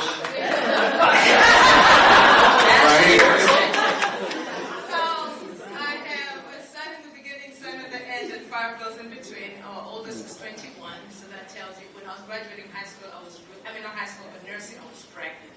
So that tells you how long I've been in nursing. My 4 children, my 4 big ones who are in college, actually all work here at Piedmont. My son is at A&T. He is actually doing engineering, so he can go to med school. He works at the nursing home side of Piedmont every other weekend. First daughter is at State. She is also a CNA, works at Taylor Village here at Piedmont, and she's also trying to go to PA school. Second daughter is a third child, second daughter, is at Johnson & Wales. She is in college, but she also works here in the rehab when she comes home. Fourth child, or third daughter, is at UNC doing nursing. She does work also here when she comes home with the rehab. Then we have one in 6th grade, 2nd grade, and then the little one, 3-year-old. Thank you. So I've been a nurse for a long time. Right now, I am the CEO of a school here in High Point called Arise Health Training Institute. I'm an instructor. I teach CNAs, medication aides, phlebotomist, CNA 2. I also Monday through Friday work as a SNF ADR and appeals nurse for County, not only Liberty Healthcare here, but also work for Liberty Healthcare.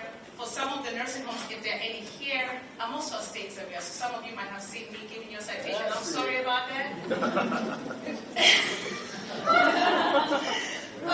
So I am a state surveyor as well. So I have many roles. But my biggest and the one that I love is I am a servant at heart. If I would have to wash all your feet right now, I'll be the happiest woman in the world. So I love to take care. So I also work as a nurse here at Piedmont.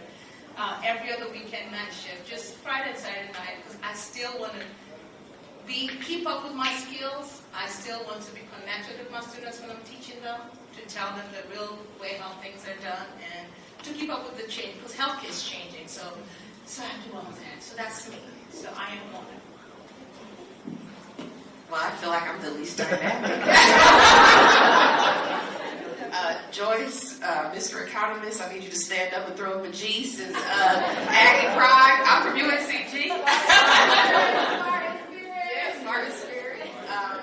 I'm Dr. Jeanette Wade. I'm the director of the Human Health Science program at UNCG. So we are an interdisciplinary, interprofessional degree. So we prepare folks for professional school, the administrative side of healthcare. My background is in community health.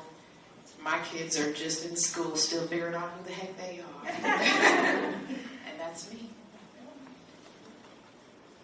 Good morning. Let me turn this on. I'm like some that say that we don't really need a mic, right? But I'm Tracy Armwood. I'm the Director of Human Resources for Whitestone, a Masonic and Eastern Star community.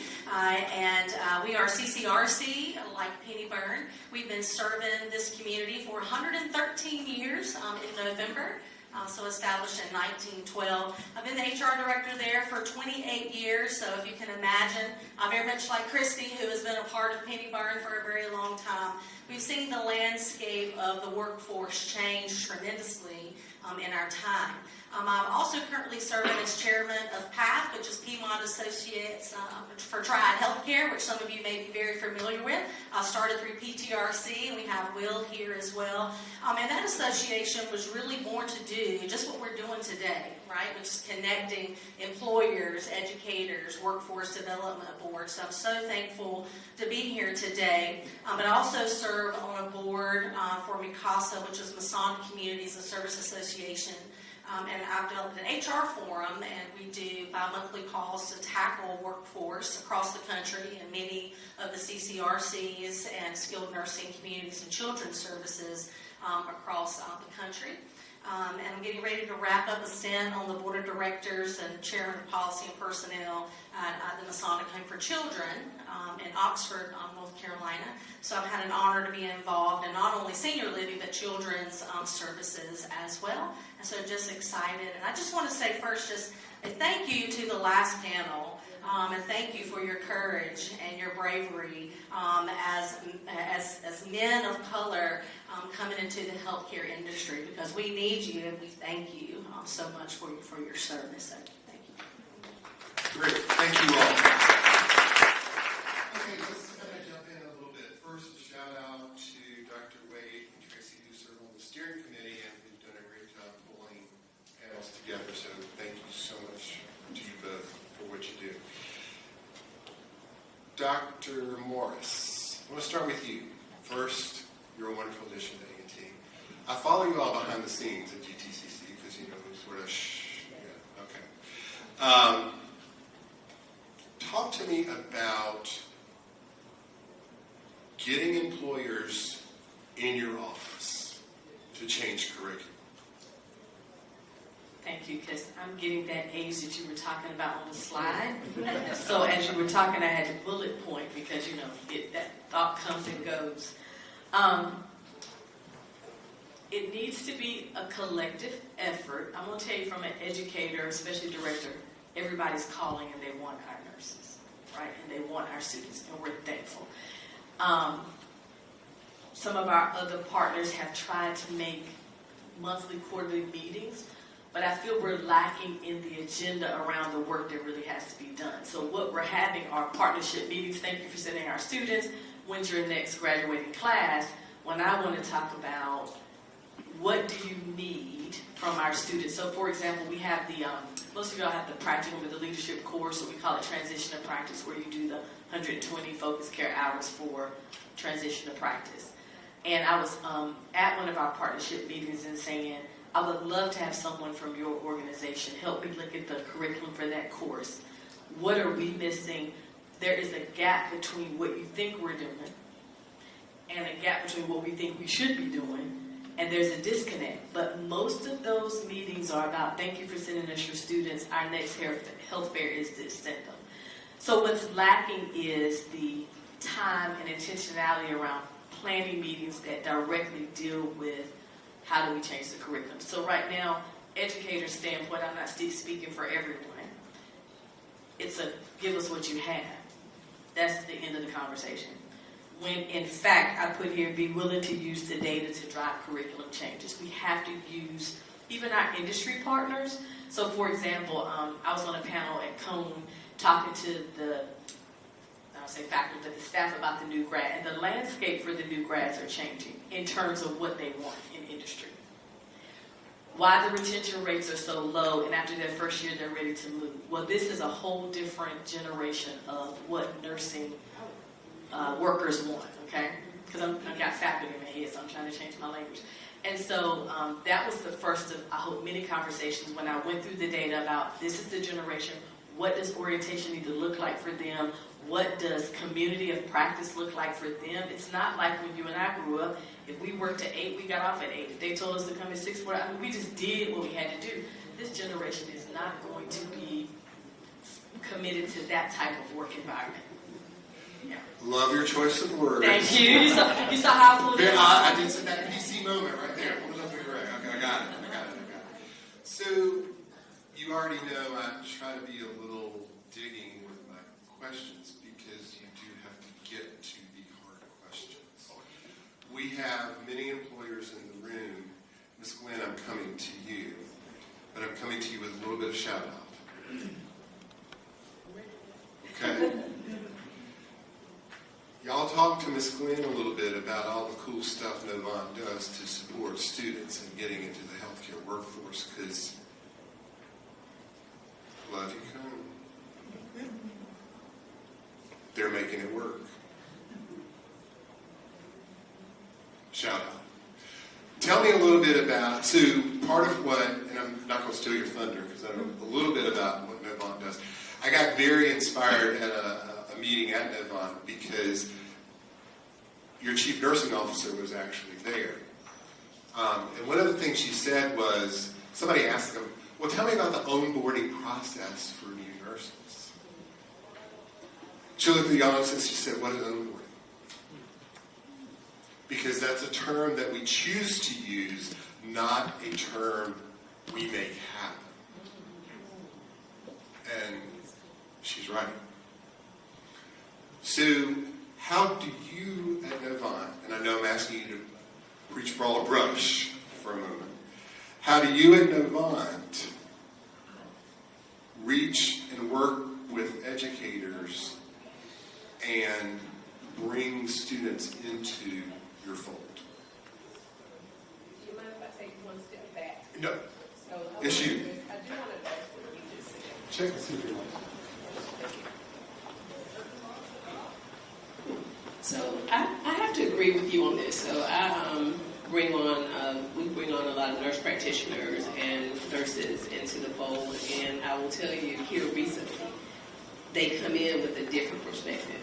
And again, I think it's because there's no conversation. We're not having that conversation, and we are out recruiting, but again, we're not figuring out what it is that they're missing. They're not happy once they get into that workforce. They realize that it looks totally different than what they thought it was going to be, and that's been a big question for me, because I want people to love exactly what they saw in their career, and they're not happy. They may be in that position maybe a month, and they're saying that they want to do something else. I've had a couple of nurse practitioners that come in and say, you know what, I think I want to go work at Home Depot, because the demand is so much on them that they didn't expect that, and so there is a disconnect between the curriculum versus what the actual work looks like. So I do want to address that. What I will say is Novant Health is working really hard, because I think since COVID, we've seen that things have changed tremendously as it relates to retention and job satisfaction. So a lot of things that we've done here recently is centered around building up the existing team members that we have. Team members that may not have had the opportunity to go to school, or life may have happened and they wanted to be a nurse, or they wanted to do marketing or something like that. And so now we're working on programs to take a CMA or MOA and allow them to work toward being an LPN or MOA or a RN. And so that part I think is really, really cool, because you're asking people, where do you see yourself in 5 years? And then really and truly trying to pour into those team members to allow them to be able to do what they need to do.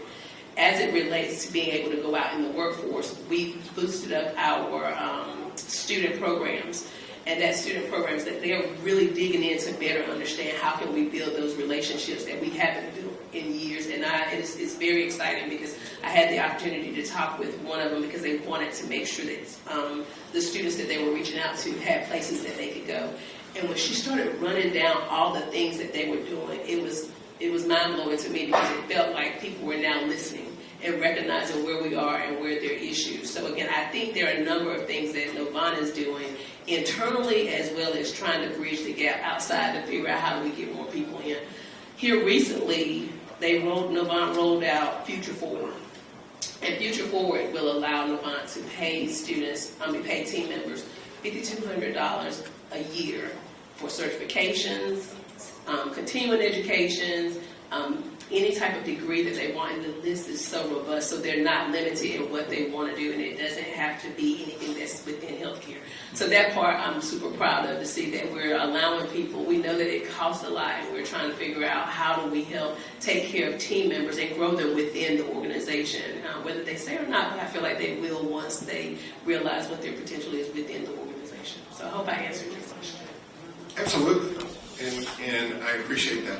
So a couple of quick observations on kind of the landscape, if I may. Tracy, what do I call the pandemic? Great opportunity. There you go. Joy. Call the pandemic the great opportunity for a reason. One, because I'm tired of calling it the pandemic.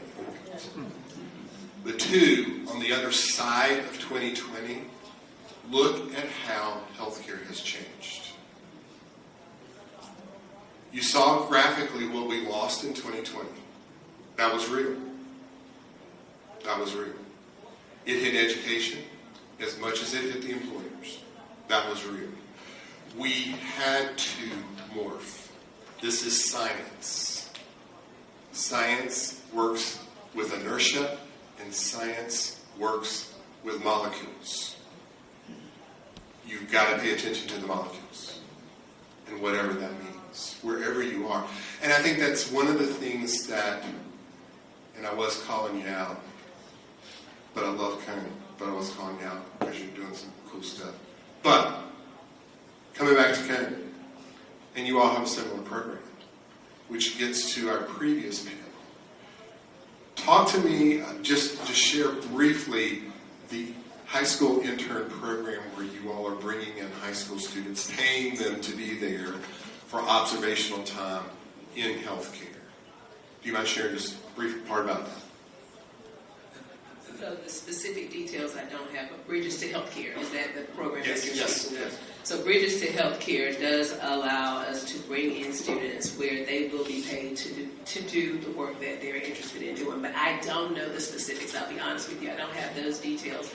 But it does allow us to go out and give and work with guidance counselors and work with various industries to be able to identify individuals who are interested in healthcare. Again, not knowing those specifics, but the one thing that I do want to make sure that I tap into is that we oftentimes get lost in clinical work. We think it's just strictly clinical. And when we think about healthcare, I think that list allows us to look at various aspects of healthcare that people don't even think about when they think about healthcare.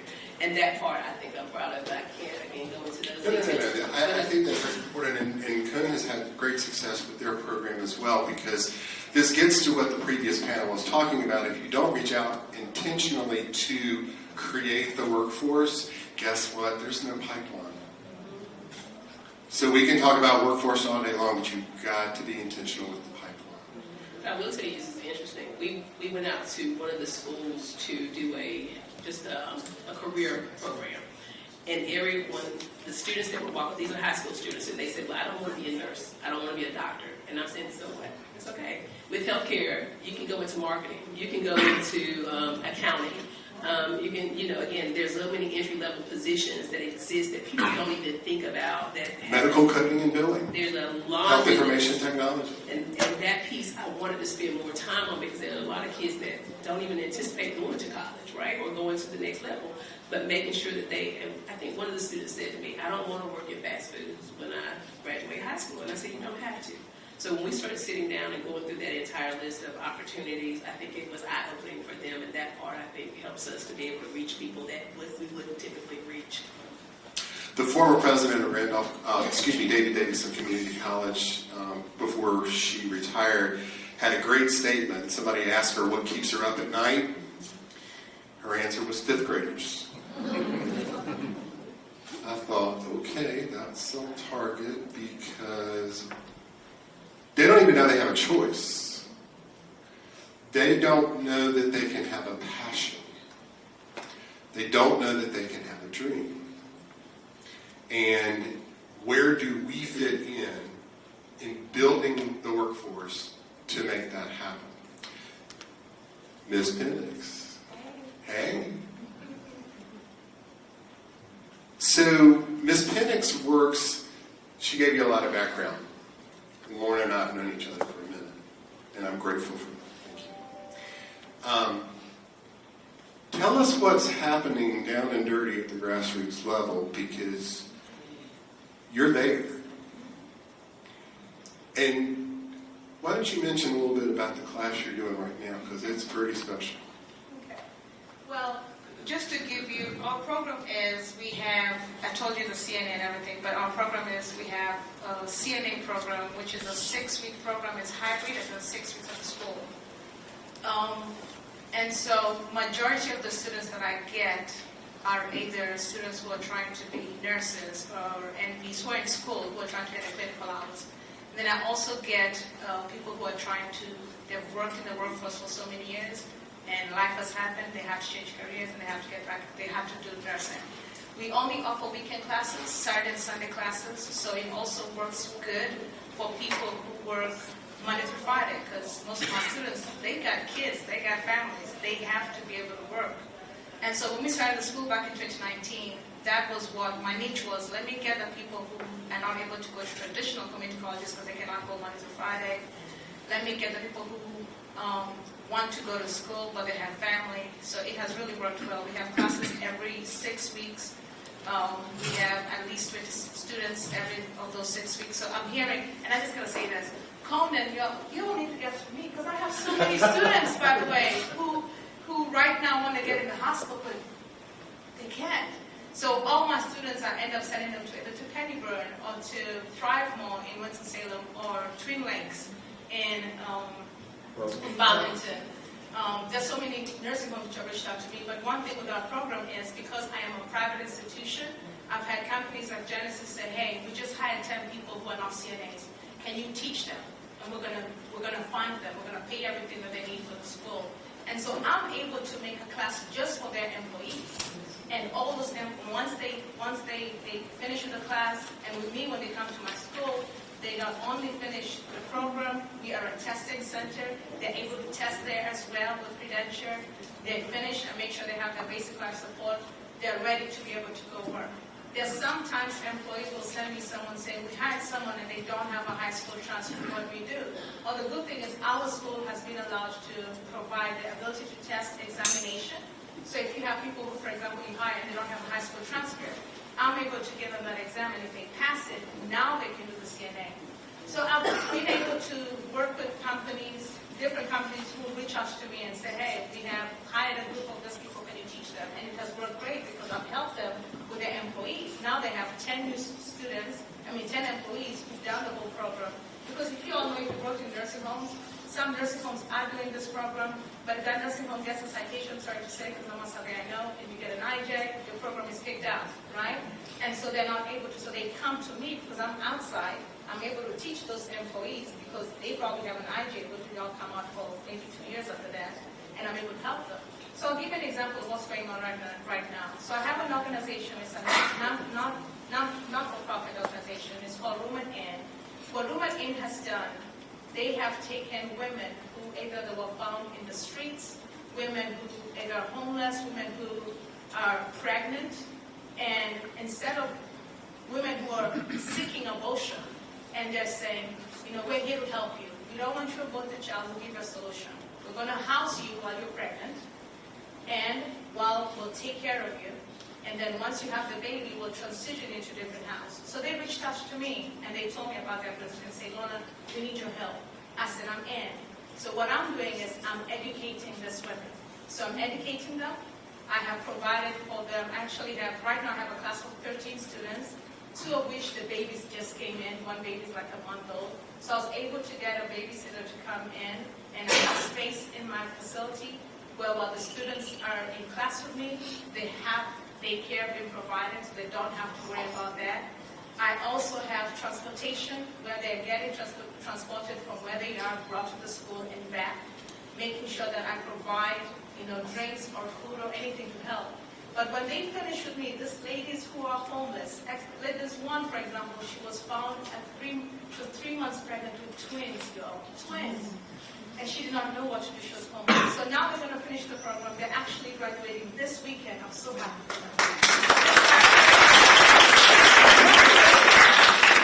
This will be 13 women who never thought they'll ever be in healthcare. And now because of coming to my program, some of them are telling me, I want to do nursing. I'm like, go for it. I want to do this. I'm like, go for it. Because now they've been shown that they can do it. And some of them did not have a high school diploma. I was able to have them do the test. Yes, some of them failed. They did the test again. And now, something that they would have never done if they didn't have a high school diploma, now they have the test, they passed it, they can do my class. So my school is private. We don't get funding like most of the schools get. I depend on people like Pennyburn, who, for example, donated 10 hospital beds to our school. That was the best blessing ever. I depend on other nursing homes who will call me and say, hey, we got wheelchairs we don't need anymore. Do you need them? I'm like, yes, I need them. Because again, it's private. It's just me and my husband. We only lost 7 children. And so even the 3 small ones who are not in healthcare, they help me fold the towels, the linens. When I do laundry every day, I'm the housekeeper, I'm the HR. I do have clinical nurses, but when you're dealing with a single business, it's a family thing is what you do. So I welcome HR departments. Like I've said, I've worked with many corporations, Genesis and ThriveMore and Twin Lakes. I've worked with GuilfordWorks. I've sent me some people to take care of.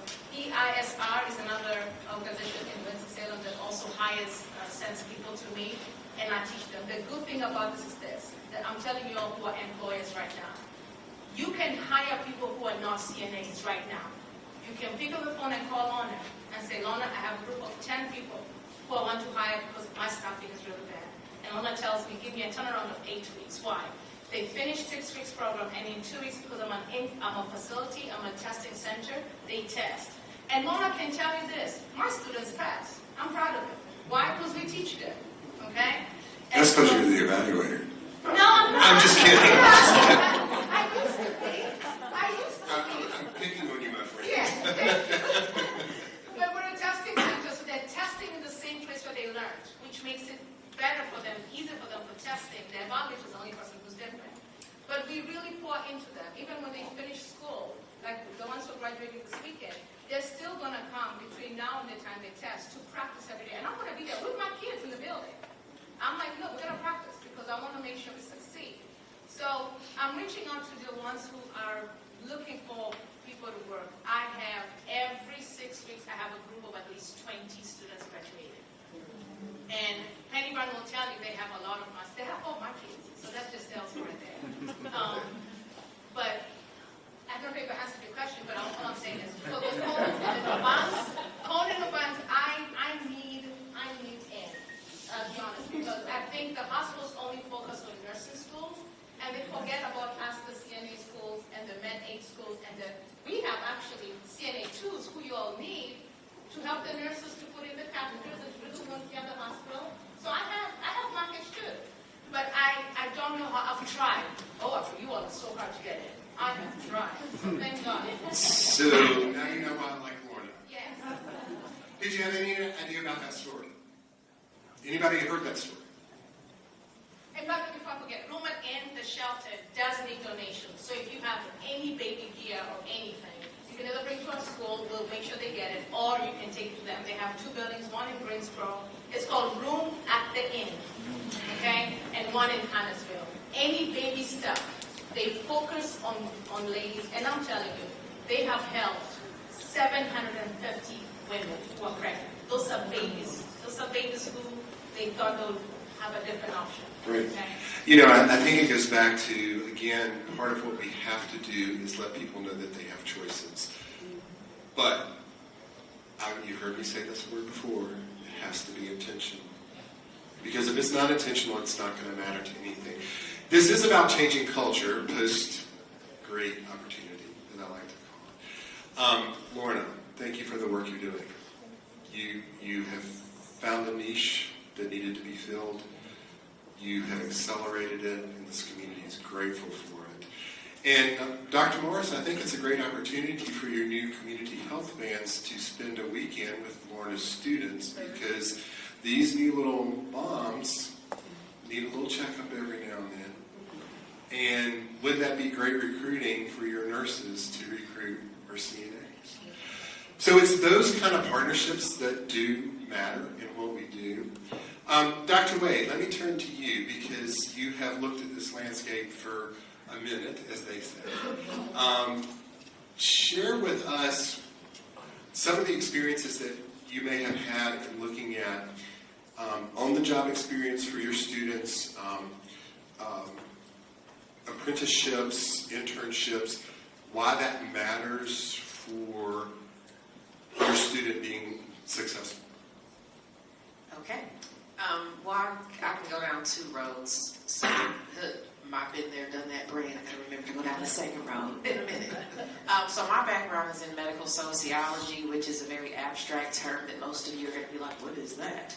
So I've always had students who don't have a clear nursing degree, PA degree, whatever it is you want to call it. So I've always understood the value of work experience because my students have skills in things like research methods, society, culture, diversity, things that are more abstract, soft skills, but less clearly applicable.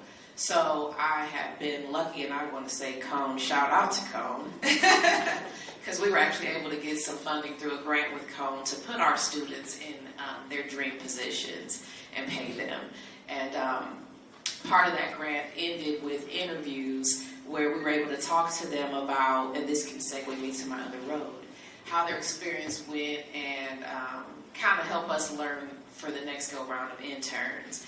And so what I'll say is before I was at UNCG, I was at A&T for years. And so I've only had the pleasure of working with students who have a lot of obstacles, frankly, at UNCG and at A&T. I'm from Ohio.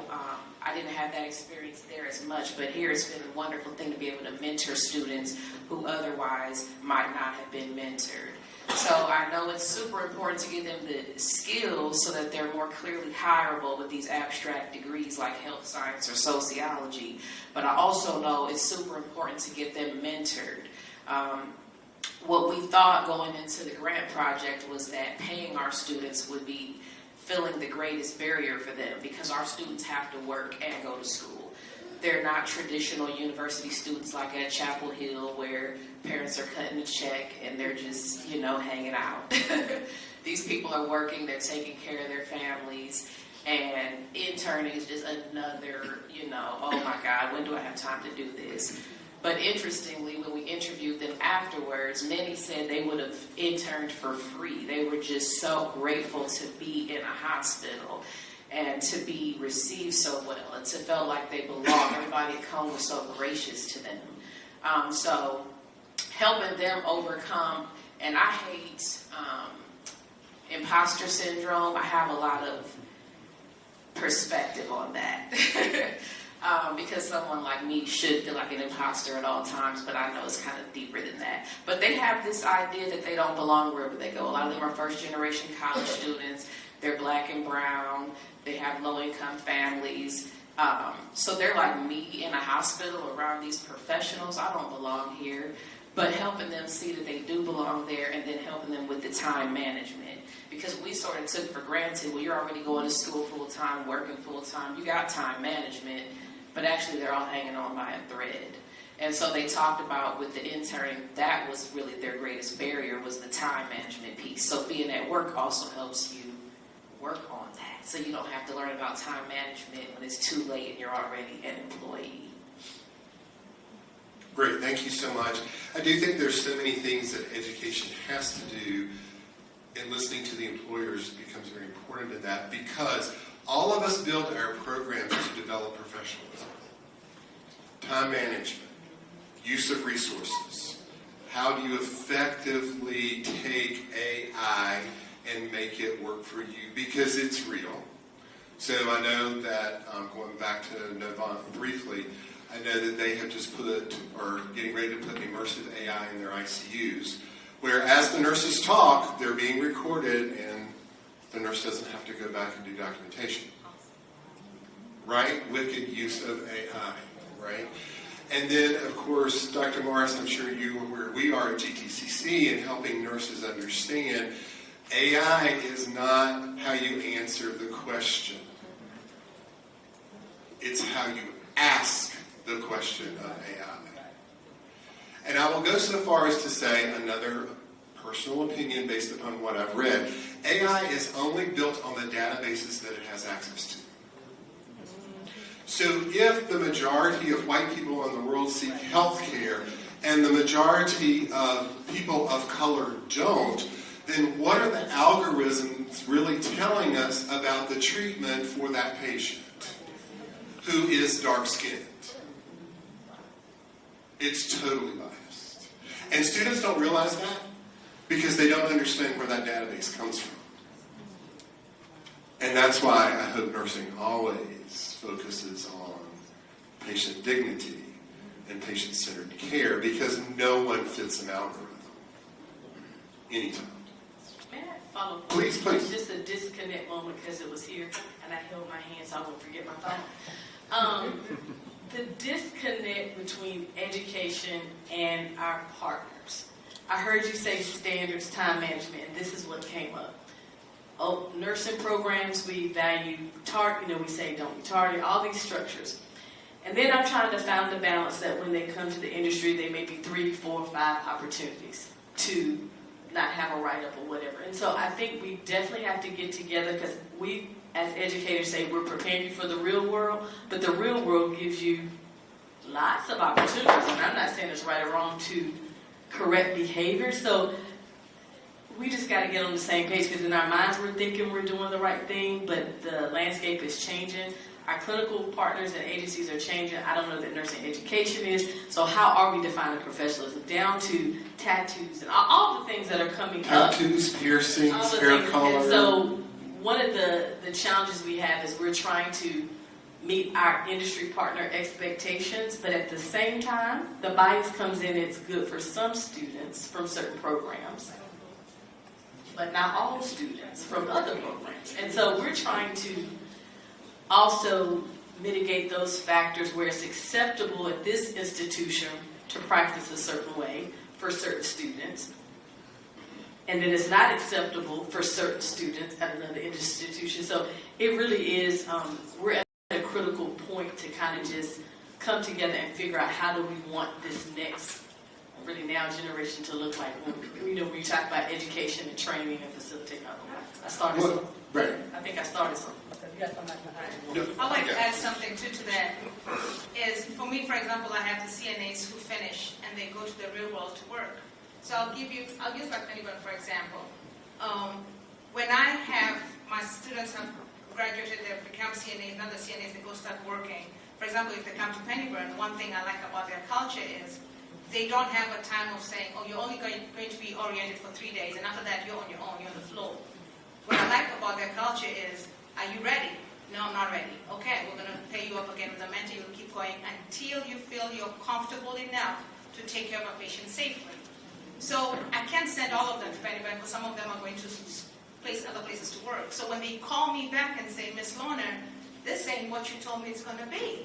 And so I have to talk with them. And sometimes I've got to pick up the phone and tell the employer, say, hey, I'm trying to get you staff, but you're setting them up to fail from the get-go. You can't just come and say, in 3 days, you better get it.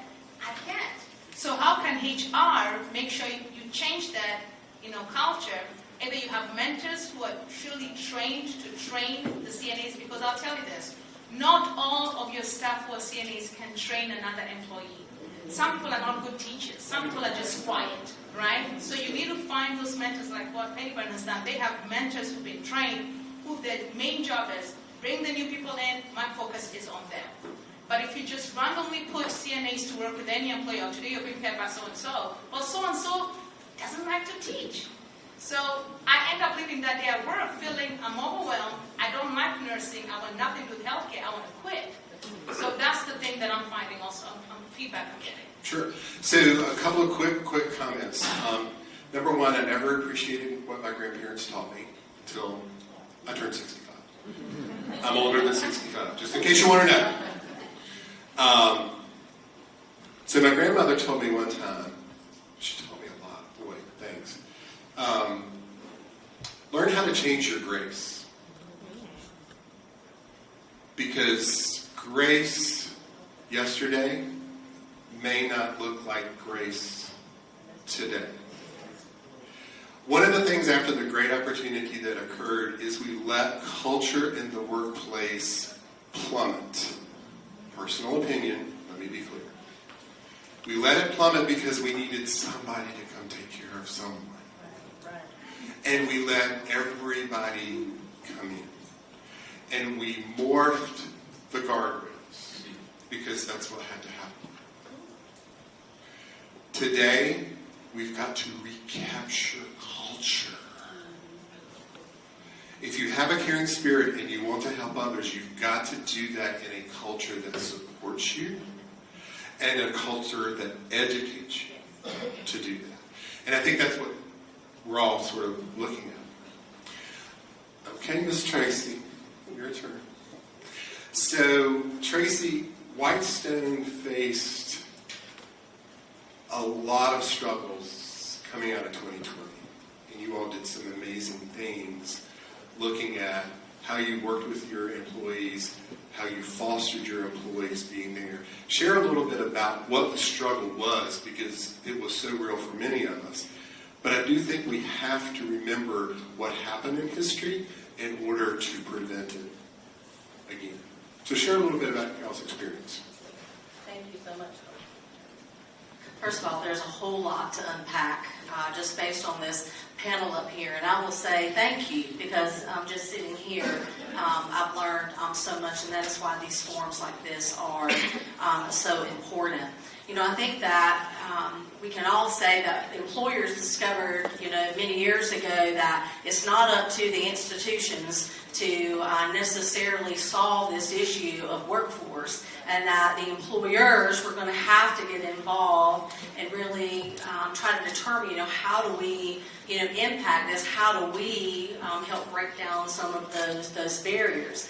And fortunately or unfortunately, we are certainly a lot smaller than your Novants and your Combs, and I thank you for the work that you were doing, because it is so pertinent to the success of developing the workforce. Although folks like Pennyburn and Whitestone and smaller skilled nursing, senior living, we are always struggling with, well, how do we get some skin in the game in some of these programs? Because you can imagine, as a nonprofit, it's very difficult to have the funding to be able to support some of the amazing work that you all are doing. So thank you. And although I'm excited that they're staying with you, I hope your preparation of them in the workforce also introduces them to senior living and what we do.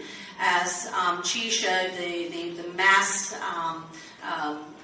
coming of the silver tsunami, as we say, not only we see an explosion in hospital and care and nursing services together, but just in senior living as well. And so I'd like to Dr. Morris, where you were talking about expectations of students, and you're right, employers have to do more than just saying, send me your students. Because I will say from my experience that how we've recruited and how we meet the challenge has definitely changed over the years, and what employees used to expect and what they expect now, especially after COVID, has definitely changed. And so not only is it a culture change within the new hires that you're bringing in, but we've had to have a huge shift in culture change within our leadership and really helping them to understand that we cannot keep recruiting, we cannot keep leading the way we have always led. And that you have to meet people where they are. And because we know it is such a tight pipeline or pathway in healthcare careers, if we fail to meet people where they are, then they will go where their needs can be met. And I know, during COVID, we all experienced, the mass exodus of healthcare workers. And we had people who stayed, we had people who left. Many of them not only was because they didn't want to work in healthcare, but as we've seen here today, they got child care challenges, right? Transportation challenges, food challenges. And I know that, at our community, when we try to think about, how do we meet people, where they are, in communities like this, food should be easy. There should not be a single person hungry. I know in our community we have a food pantry that is solely for, employee families. It's my personal goal is I don't want anybody, to go hungry, and we shouldn't in this day and time. But whether it's transportation, these flexible scheduling, that is something I have really pushed, especially our nursing department. In any department where people have school-age children, the model 7 to 3, 3 to 11, 11 to 7. Who says it's got to be 7 to 3, 3 to 11, 11 to 7? Why can we not get more creative? And I spoke with a young lady at another summit that I was at who does the neighborhoods and flexible scheduling. And I said, well, I'm intrigued. Please tell me how that works. And so, where they come together and they make their own schedule. And I thought, that's amazing. It obviously takes commitment from, all of those employees. And so, I'm so super appreciative, Dr. Morris and the rest of the panel here, because how, as employers, do we have a place at the table to not only the conversation be, hey, send us your, the talent that you have in the clinical rotation, but the same way you're trying to figure out what we need, what do we need to do? What are your students telling you what they want to see, where they see themselves in the future? What does their career path look like so employers can help, support them in that? Lorna, you were talking about, mentoring, and you are so right. I see that so much in, even in our community, and just trying to struggle to have a full-fledged mentorship program and to get some of our department heads out of, don't just stick them with another employee. And so oftentimes new hires are frustrated because today they're with Sally and tomorrow they're with Joy, and Joy does it different, than Sally. So we're really trying to look at creating an environment where we develop someone to be the true mentor, but that it's not only about mentoring and training, but it's about investing in that coworker. As you all know, we've had employees who complain about working short and they're tired and they're burnt out, and helping our team members understand that you play a direct role and impact on whether that person stays or whether they go. And when we talk about creating the culture in which you want to work in, helping all of our team to understand that you participate in that, and if you're not happy or you're upset, then let's talk about that and how can we meet you, where you are. And everybody's challenge is different. Some of it's housing, in which we work very hard to try to assist people with housing, as a transportation. Tell me why you can't be here on time, because the days of just having the strict policies of you got to be here, you got to do this, and you got to do that. We've got to learn to be flexible. And I think we can be flexible and yet still meet the needs of senior living. But the workforce has definitely changed. The expectations have definitely changed. But I think it is really keeping leadership in tune to what the expectations are of the workforce.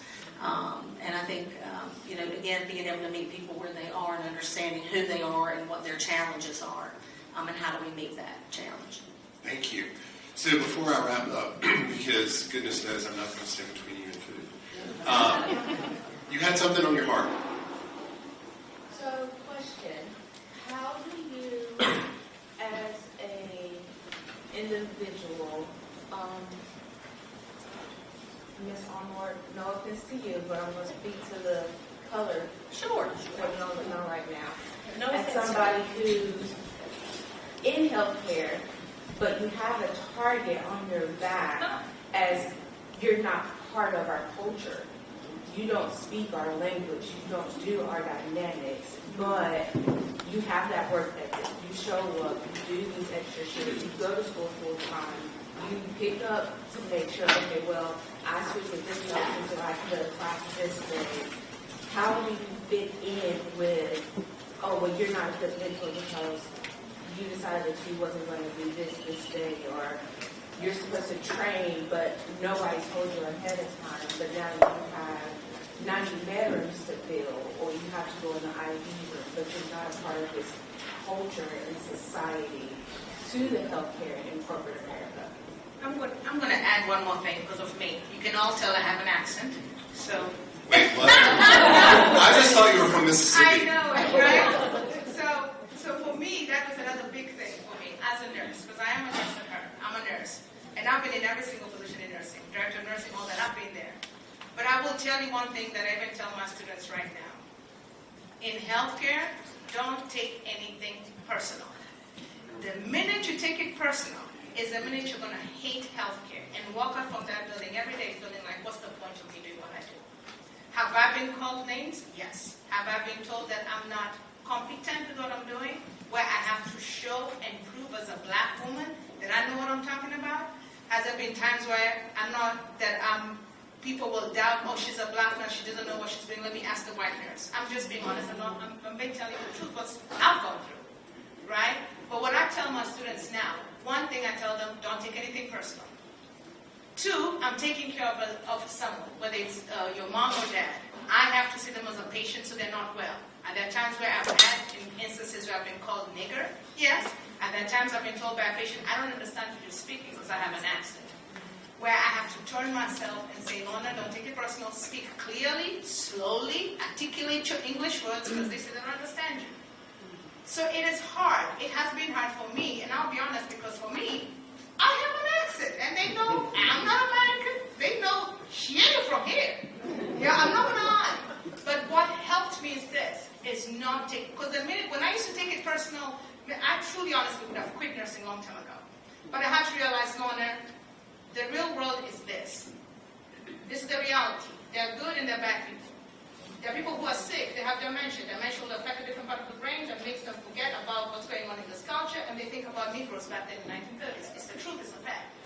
So how do I see that person? I'm here to serve them. I gotta do what I need to do. My work will prove to you that I am competent in what I'm doing. So that's how I take it personally for myself through the years that I've been doing this.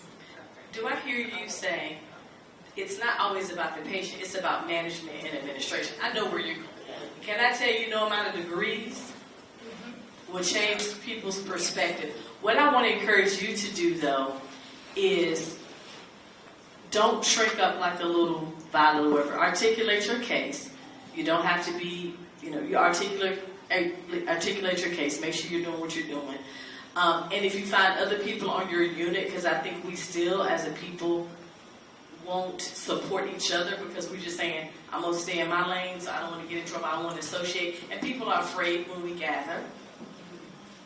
They're afraid. I was at Elon, and I was the founding chair, but no one under me was of color. I was doing a great job, and I rate you all can look at that, but I was not a good fit for them because it was difficult for people to be under my leadership because of the color of my skin. Didn't stop me. What I did was try to find those places that I did fit while I'm back at HBCU. But I want you to know, don't shrink up on that unit. Still shine. Still shine. And you find your partner. You find somebody else on another unit that you can collaborate with. Yeah, I just want to echo Dr. Morris. Everybody's not as strong to just not take it personal. I struggle with that. And it's not just in healthcare. You're going to be a black woman no matter where you are. And they will, every room you walk into, there will be biases and assumptions. So sister circles, informal friend groups where you can vent and you can be vulnerable so that when you do take things personal. He talked about swimming in estrogen tears. That's what your sister circle is for, because they are going to judge you, and there are going to be a lot of situations where your gender, your skin color, and the intersection of both is an issue. So you need to have your sister group, and like she said, it might even be better if they're not in your team, because you don't want to get so vulnerable with your team all the time. But if they're just other healthcare workers who can relate, you need to have brunch, you need to have group chats, you need to just, use them. And to add to that, for the HR or for the companies themselves, education. The ones who don't look at us sometimes do what they do because they do not know what is right, because they have either been brought in a different culture where they saw themselves as it.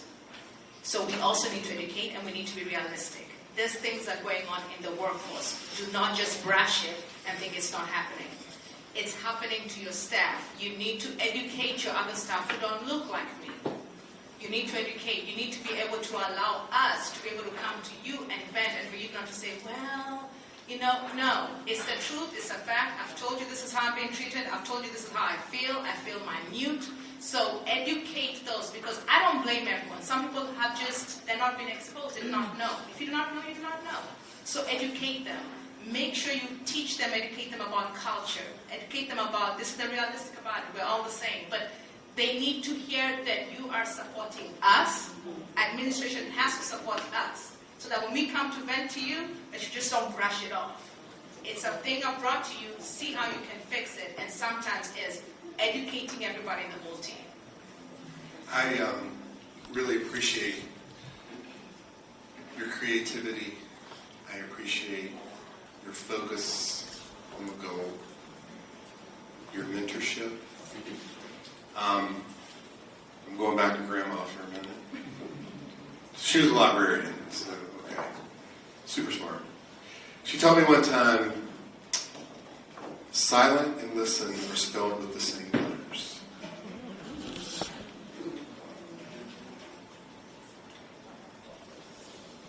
Corollary. Advocacy cannot be silent. And I think we all have a role to play in that. Yes, we've got to listen. We've got to hear the experience. I've got to ask you questions so I better understand your experience. Because if I don't do that, I can't mitigate your experience. So it's a great chance as we develop healthcare, because I tell employers all the time, we now have to shift from recruitment to retention. It's time to shift. It's time to shift culture. But if we don't shift to retention, then you're going to constantly be on the wheel of recruitment. And Tracy, how tiring is that? Very tired. Right. And you're right. We don't have a recruiting problem. We have a retention problem. And so I'm going to close very briefly to share with you some of the struggles that have happened. So after the pandemic, what happened to hourly rates for CNAs? Anybody know? Finally went up. Finally went up. Needs to go up so much more. But our employees who are CNAs, who are on any social program, reach the point of social support cliff. So if you make $1 more, there went your housing. There went your SNAP. Sometimes there went your WIC. WIC's a little more protected. So my students were coming back to me who worked in the hospital and said, I got to get back in long-term care because I can't make this kind of money. I'm trying to get better, but if you pull the carpet out from underneath me right now. So conversations have to be real. If we do this, what happens? See, we try to do things to solve a problem. It's the proverbial finger in the dike. When we really should ask, do we need a new dike? Because maybe that's where the problem is. I cannot thank you all enough for the work that you do. You know, for both of our panels, think about the number of lives that they impact that they have no idea that they impacted. That's impressive.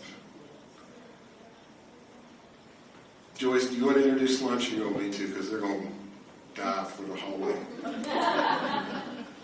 Oh, of course you need me. Oh, good, I'm going to send you lunch. So take a minute at lunch, because at no point in time, we've got a great speaker at lunch, but at no point in time do you share your honest ideas that when you break bread.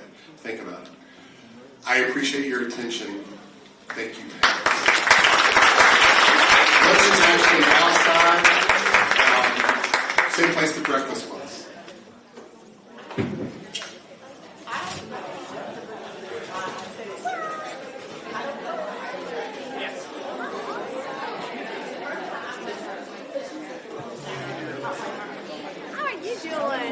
Were you there the whole time? Oh, me too. How are you?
presents on today.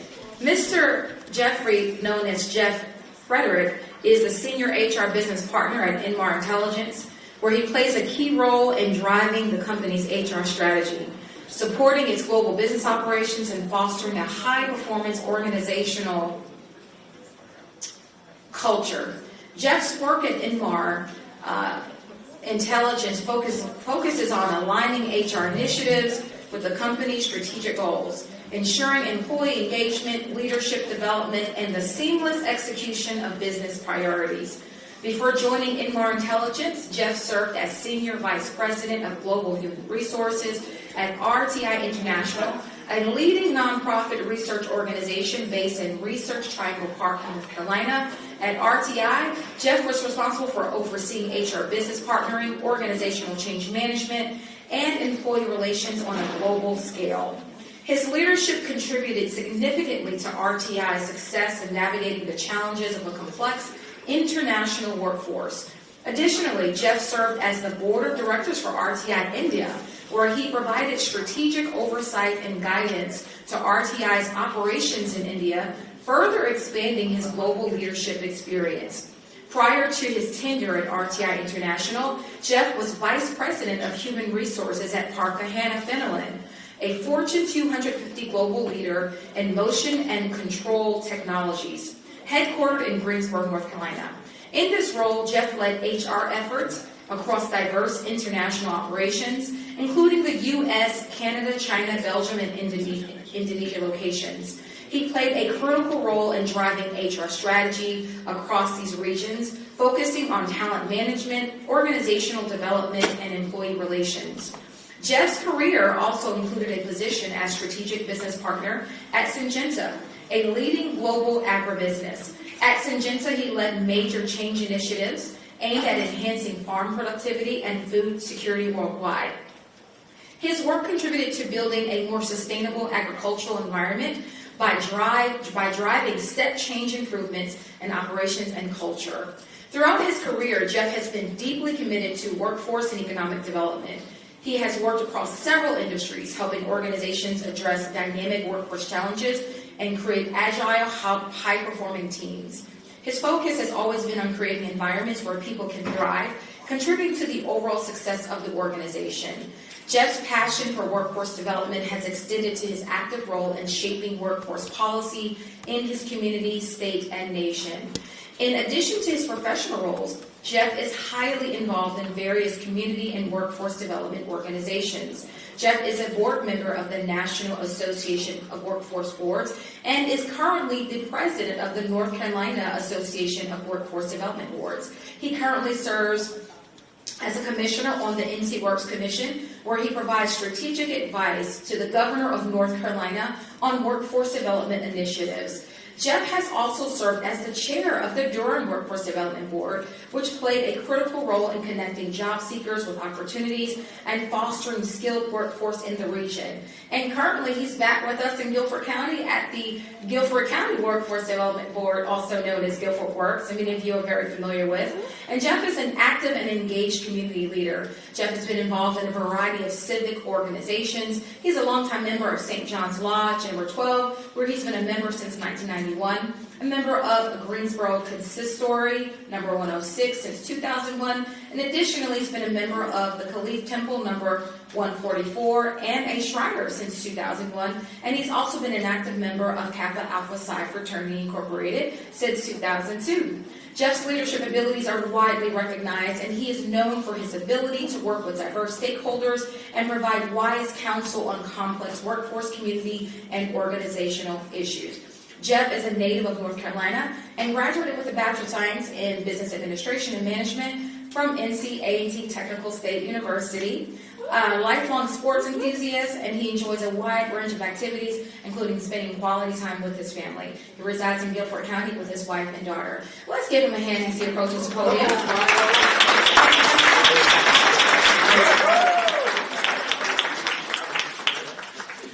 Good afternoon. Can you all hear me okay? Yes.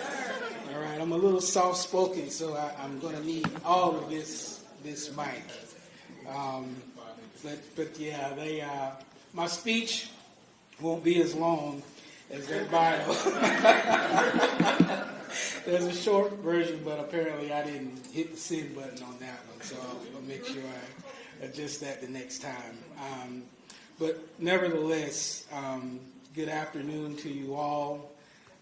It's a privilege to be with you this afternoon to talk about something extremely personal to me, and that's the connection between healthcare workforce and the strength of our communities. When I think about what it really means to build stronger communities, I'm reminded of a woman named Maria.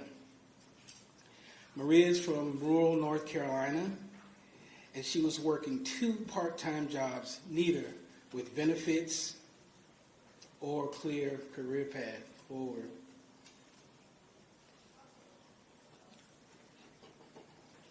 Maria was named,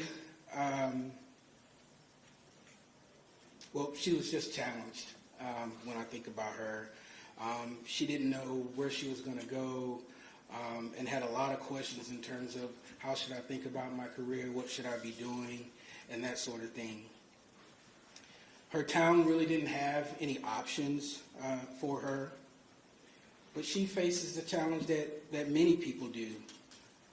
People care deeply, but there are too few opportunities and too few professionals to meet their needs or mentor them or serve the community's needs. However, through partnership between our local community college, a regional hospital system, and GuilfordWorks, Maria entered a new healthcare apprenticeship program, and 2 years later became a certified medical assistant. Today, she's serving patients in her hometown and mentoring others who once stood where she did. Maria's story is more than personal. It's proof that when education, workforce, and healthcare systems align, lives change. Now imagine a future where stories like Maria's aren't the exception, they're the norm. Where every student, career changer, and job seeker can clearly see a pathway into healthcare. Where employers, educators, and community partners operate as one ecosystem of opportunity. That's the future that I believe we can build.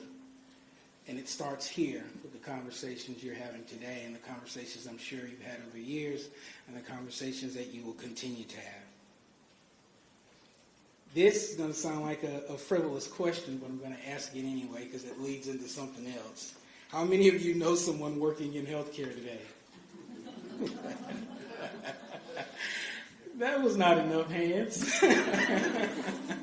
You wouldn't be here if you didn't know anyone. But maybe it's a family member, a neighbor, a friend. Perhaps you yourself are a healthcare professional. But behind each one of those people stands a web of support, training, and opportunity. And that's what my conversation with you today is all about.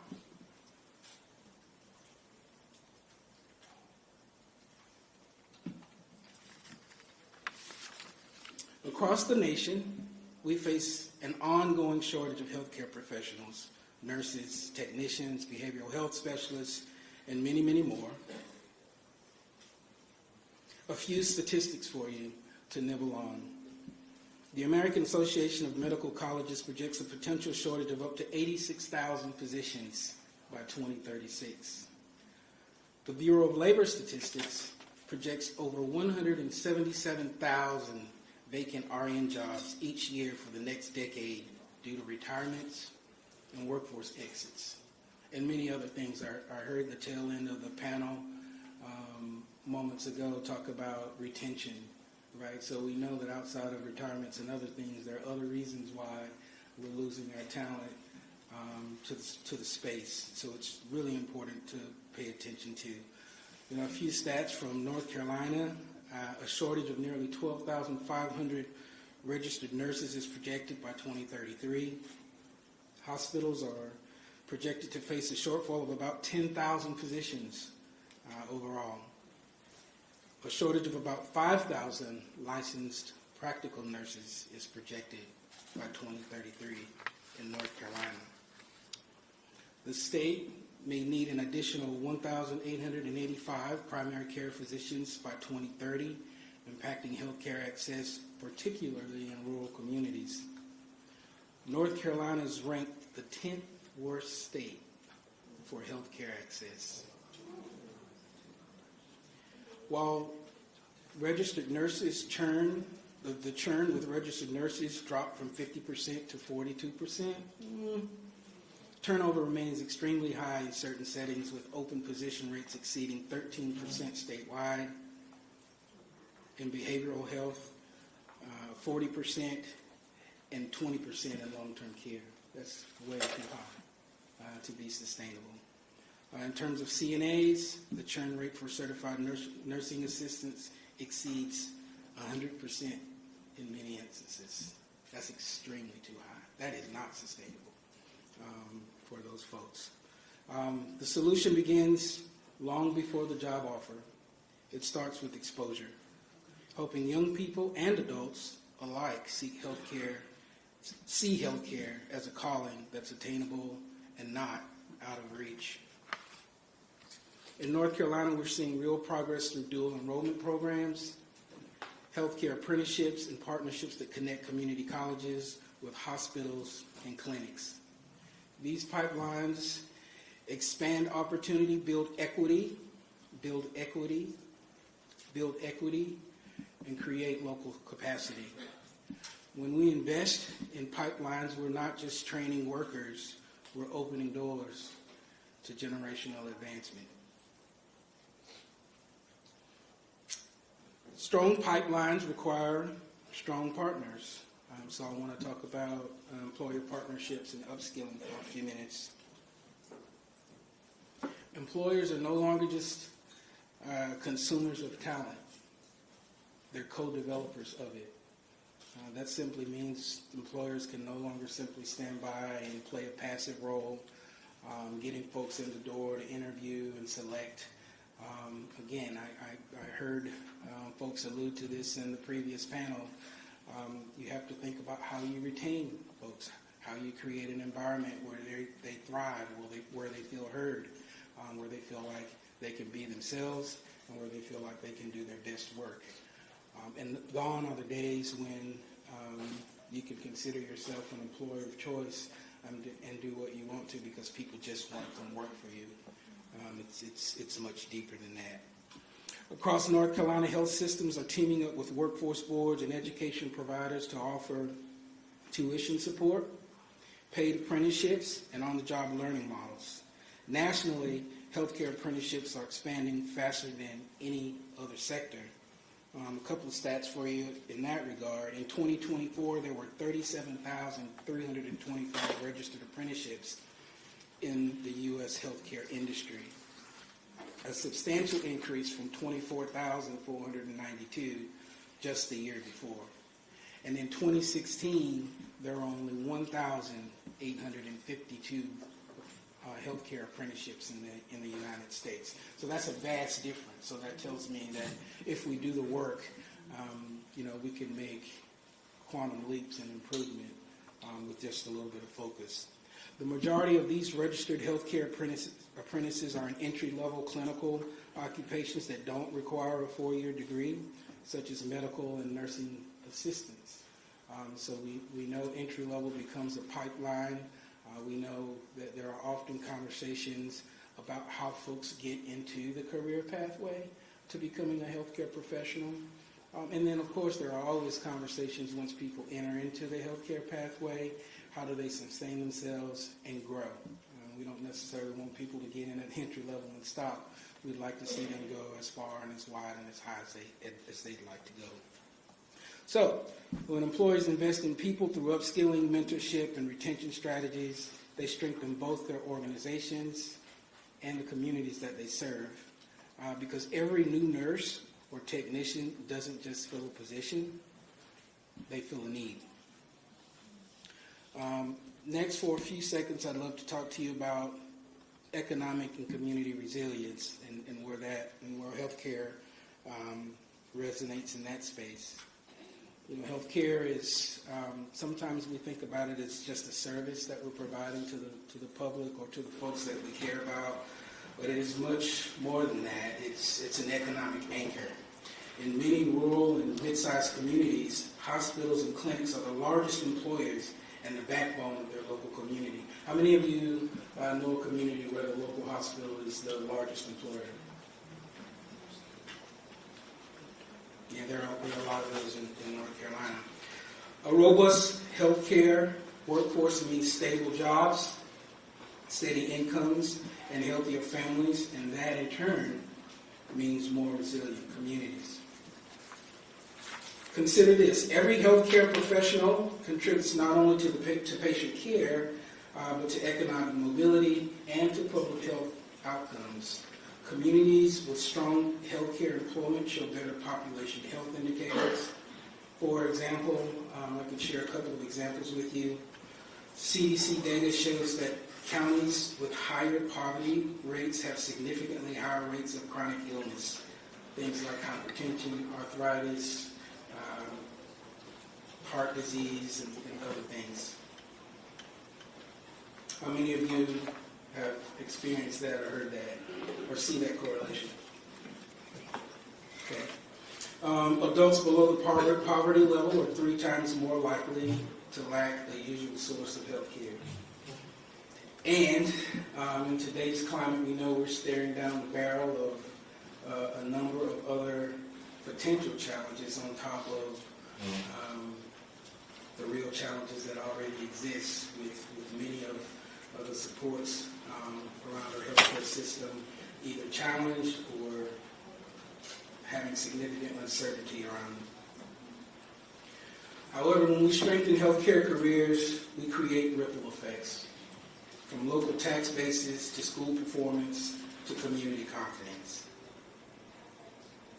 Behind every successful initiative is smart policy. I alluded to that in my transition when I spoke about the uncertainty surrounding our policy front on our healthcare space and many of the supports around it. It's never been more important for us to advocate and think about and talk about, work diligently around policy initiatives that folks either don't understand enough about or are making decisions about and need the benefit of our education and experience to help them understand what impact looks like when you make certain decisions, right? And that's policy in the public sector, but it's also policy in the organizations in which you all may sit.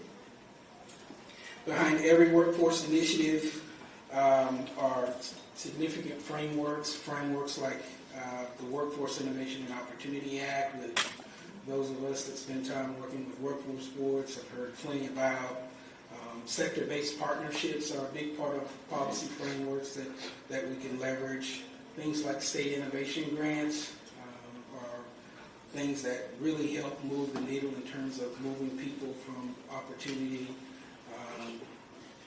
to performance. And it also provides a level of flexibility to respond quickly to emerging needs. One of the things that sometimes concerns me greatly, and other times it just concerns me marginally, is we tend to lean on too few things. There is not a magic bullet solution. WIOA is not a magic bullet solution for all the things that we need to address in our workforce ecosystem, and especially the healthcare workforce ecosystem. There are a number of things, so it will take a number of things. I've mentioned just a few for us to leverage to be able to continue to provide communities and our healthcare system with the workforce that it needs. So it requires us to think creatively about what works. Sometimes something works for a little while, and then it doesn't work anymore because conditions change. And so we just need to be agile and thoughtful about what solutions look like. Sometimes we get caught up into habits, right? And some habits are good, but some habits have to cease when the conditions around you warrant a different response. So we've seen how flexible funding for apprenticeships, creative work with wraparound supports, rapid response training, we've seen how all of those things can transform outcomes. We just need to do more of those things. When policymakers, educators, and employers collaborate, funding becomes fuel for innovation. Our task is to align those systems, federal, state, and local, so that innovation at the ground level can scale sustainably. A conversation that I have often is the workforce ecosystem is vast, and there are a lot of players and partners and stakeholders involved, from economic developers to the education system to wraparound supports and all of those things. And they often don't talk to each other. They often work in their silos, or they often have specific people that they collaborate with, which doesn't bring the ecosystem together. I would suspect that even in the healthcare workforce ecosystem, you see a lot of the same things. And it's even worse because it's more regulated, and there are other things that are involved in the space that just, present challenges. Right? But we don't talk to each other. And when we talk to each other, we often don't communicate well. When we don't communicate well, we miss a lot of opportunities to serve the people that need us most. Oftentimes, we're not even talking to the people that we're trying to serve. Right? I have a lot of conversations with job seekers where there are gaps in terms of how they are serviced. I have a ton of conversations with employers, and their needs aren't being met because either they're talking to the wrong people, or there are too many people to talk to, they don't know where to begin. Right? And then I talk with public policy folks who have very limited information, but think they have plenty to make decisions around policy. And they wind up making ill-informed decisions, or decisions that only meet a small portion of the needs of their communities. And so it's really important that as we think about some of these solutions and being flexible and being agile, let's just think generally at a basic level about how we work together. Simple communication, collaboration, partnerships go a long way. When you're being transparent, when you're being honest, and when you keep in your sights the people you're trying to serve, and not so much all the time some of the disparate interests that may be at play. There are a few simple folks that we're trying to serve. Job seekers, those folks that are looking for opportunities. Job creators, those folks that are creating the jobs, right, for those folks to satisfy, right? And perhaps the public interest. We all win when people go to work, and opportunity meets those folks that are looking for it, and they are able to capitalize on it. They start working, they make money, they pay taxes, they buy things and spend money, right? And all those things keep our economy healthy and vibrant. So really important things to think about. And sometimes it really is just keeping it simple, silly, right? And focusing on good things like having good basic conversations and work strategies, work experience. Once you get those folks in your doors, a big consideration in terms of retention is how do you help those people feel like they're growing within your environment, right? If you're growing a garden, you wouldn't be very happy if you planted seeds and nothing ever came out of the ground. You wouldn't be very happy if something came out of the ground and there was never a tomato or a pepper on it, right? You'd be very unhappy. So why would we think that when people are planted in your soil, they would be happy if nothing ever grows from where they're planted? So they don't bear any fruits or vegetables as we would have it, right? So let's be thoughtful about that. Educators, stay close to industry. Teach skills that match real needs. I have a lot of conversations with employers about, and even in my days at RTI, there was tons of research and concern about we're graduating folks, but when they walk walk through the doors of whatever institution, whether it's post-secondary or at the college level even, some graduate level, folks still aren't prepared for the workforce. That cannot be. That should not be. Folks have a ton of theoretical knowledge in the particular disciplines, but oftentimes fall short in some of the life skills, some of those social aspects of working in a public environment or private environment.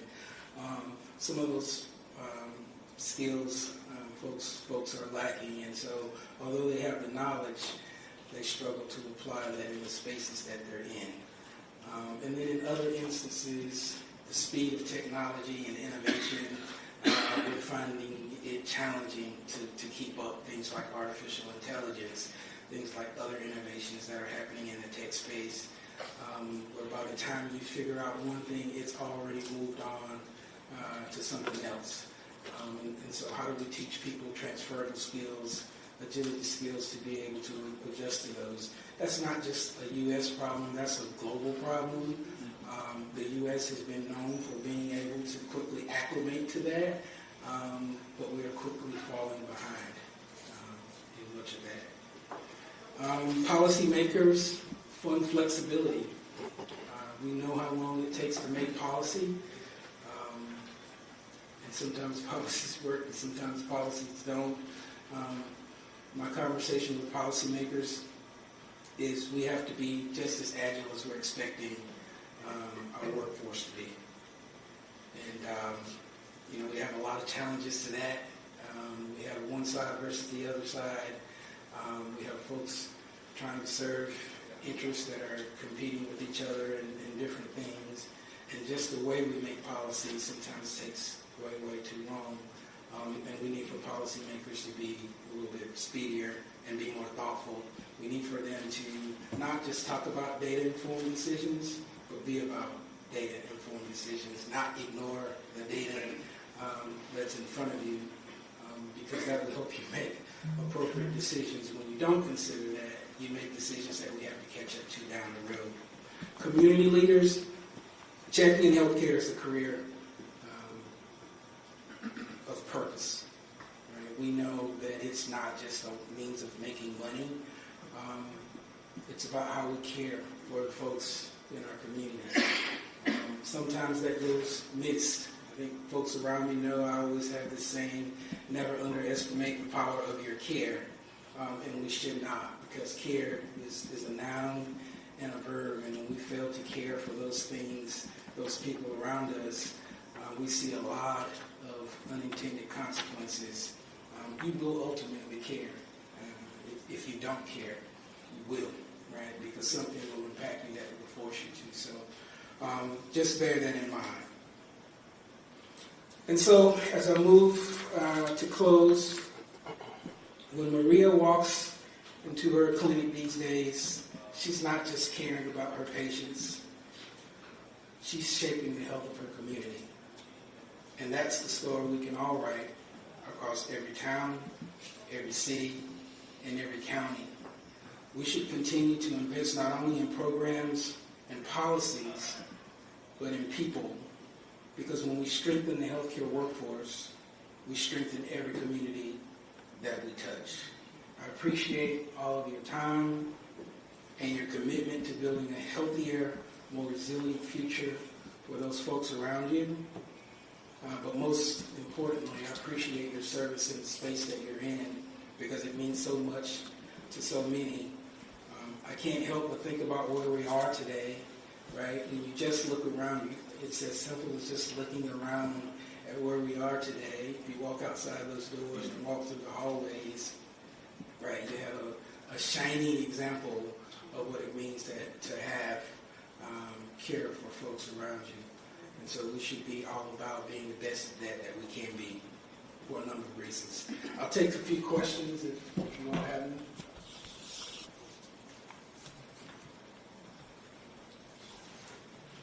Well, it's, I guess, a comment and a question. You said employers are co-developers of towns. And I couldn't agree with you more, but I guess my question is, how do we get them to understand that? Because I Yeah, I think, well, I don't have all the answers, and I don't have perfect answers. I always preface a response to this question this way.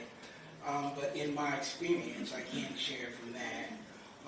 When you have conversations with employers, I have more success when I tell them how the story ends, right?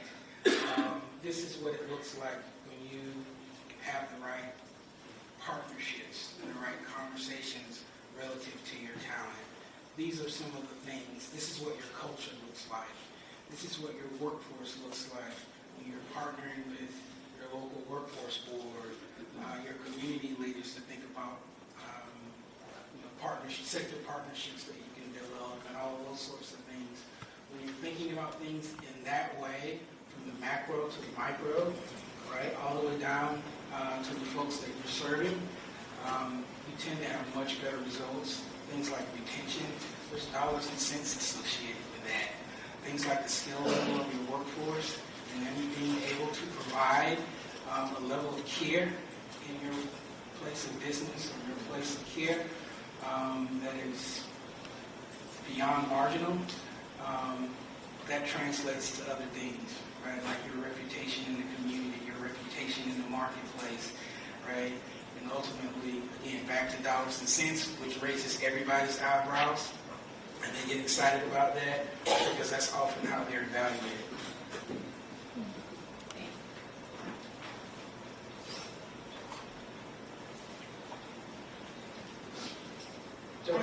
I know that you're in governor's council's environments. Wanted to ask, what is the conversation like with respect to how we can see ideas or plans being implemented on local levels with respect to policy, training, and apprenticeships? What can we expect to see coming through the pipeline on a local level? Oh, I think you can expect to see at the local level, policy and politics generally hit the hardest at the local level, right? And so I think if you look at all of the levels, at a local level, at a state level, at a federal level, even at a global level, there is a lot of interest and emphasis on things like apprenticeships at the moment, other things like work-based learning, work experience, and all of those programs are getting a ton of attention right now, simply because there are just not enough workers to support our workforce, period. Not to mention our healthcare workforce. They're even more challenged. And there are other sectors that are challenged too. Our skilled trades, our advanced manufacturing sectors. All of our sectors are challenged in terms of finding people with the skills to do the work that they have. I know everybody's very concerned about things like artificial intelligence and automation and all of those things. But in a large sense, when you're looking at it from a business lens, it's a necessity. They have to look at those strategies because there's just not enough people to do work the way we used to work. So we have to think differently about what work looks like, and then we have to apply different strategies. There is still plenty of work for the workforce that we have to do, but we have to skill it up to do that work. And the landscape is shifting and shifting quickly, and so we have to develop our workforce to be able to respond to what work is quickly emerging to be and evolving to be. And that's plenty of challenge, but I don't know that the focus should be on whether or not there is work. It's what type of work is it. But more specific to your space, you all know what it takes to be a healthcare professional. You all know how your space is quickly evolving. You all know what's required, right? And so what are the things we should be doing to scale up that workforce? And then have those conversations with community leaders and policymakers. Because I know we think there's a myth that our policymakers and officials know a lot, about a lot, but they don't. They are there to represent our interests, and so we have to make those interests known.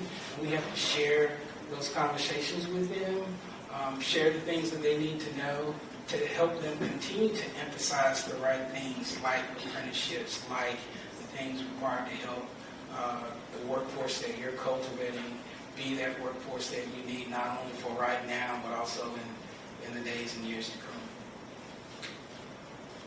So you'll back to your question, you'll see a continued interest and emphasis on some of those things because the voice of the employer is quite loud right now, and they're screening that they don't have workers with the skills to do the work, right? And so I think our policymakers are responding and will continue to respond to support program. I know it doesn't feel like it. I know it doesn't sound like it sometimes, but I think they will continue to place emphasis and focus on supporting those things that will help employers have workforce to do the work they need done. Thank you. I know it's right after lunch, and so I don't expect there to be a ton of energy, but I'll take a couple more questions if you have them. If not, I will leave you and just I'll leave you with thanks. And please continue to do the hard work of supporting your space. It's important to a lot for a number of reasons. I think you all know what those are. I don't have to tell you those. But continue to do the work. Don't quit. There's a ton of reasons to want to quit, but there are too many people that are relying on you not quitting for their success, so, and yours.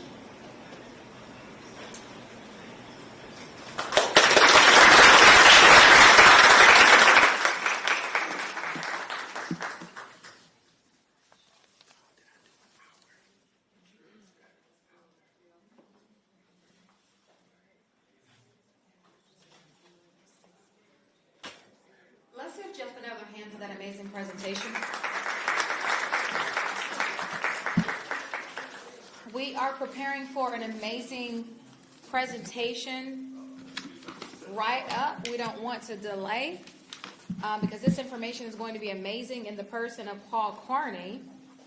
So want you all to hold on to your seats and not go anywhere because I'm so excited about this information and really excited about this next speaker. I know some of you have to throw some things away, so no worries on that. Just do that and hurry back. But we're going to have our next speaker whose name is Paul Carney. Paul Carney is the Chief Human Resources Officer with more than 35 years in business, technology, and HR. A blockchain council certified prompt engineer. He helps leaders apply AI to drive results. And he founded the AI Clatch, a learning community that builds AIQ.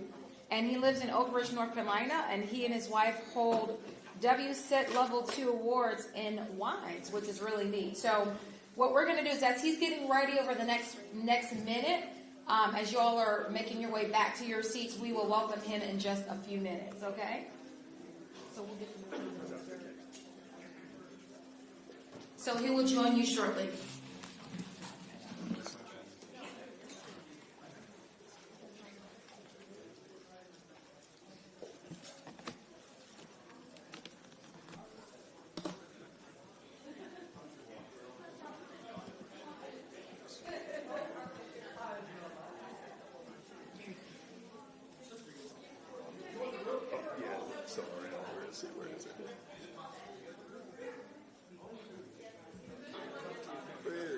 You know what? Let's just go by date modified because it should be all this.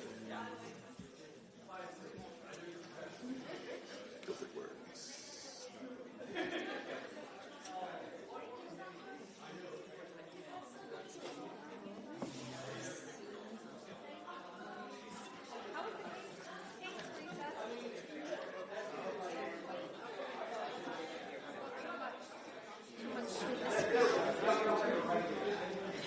Give it a shot.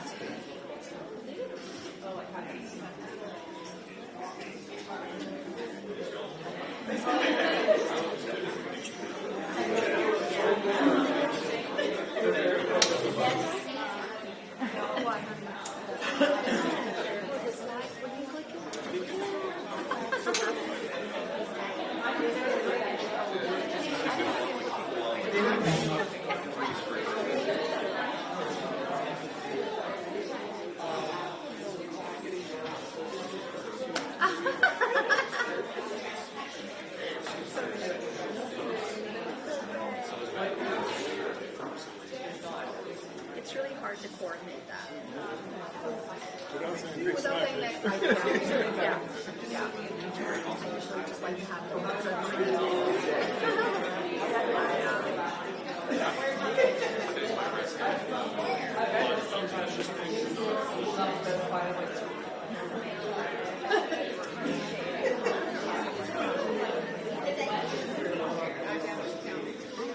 What? You hadn't had lunch yet?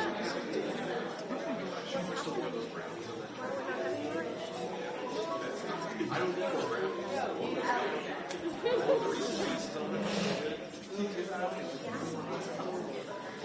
There's so much like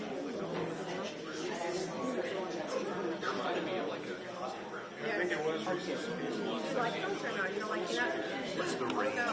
Because I move around the front of it, so if I stay in the screen area, are you okay? I won't be at the podium the whole time. Okay. All right. I just don't want to get out of screen and walk up. Okay. Thanks.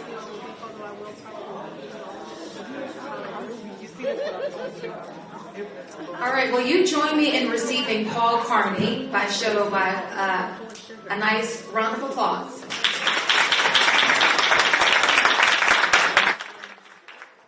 All right, thank you, Joyce. I am going to walk.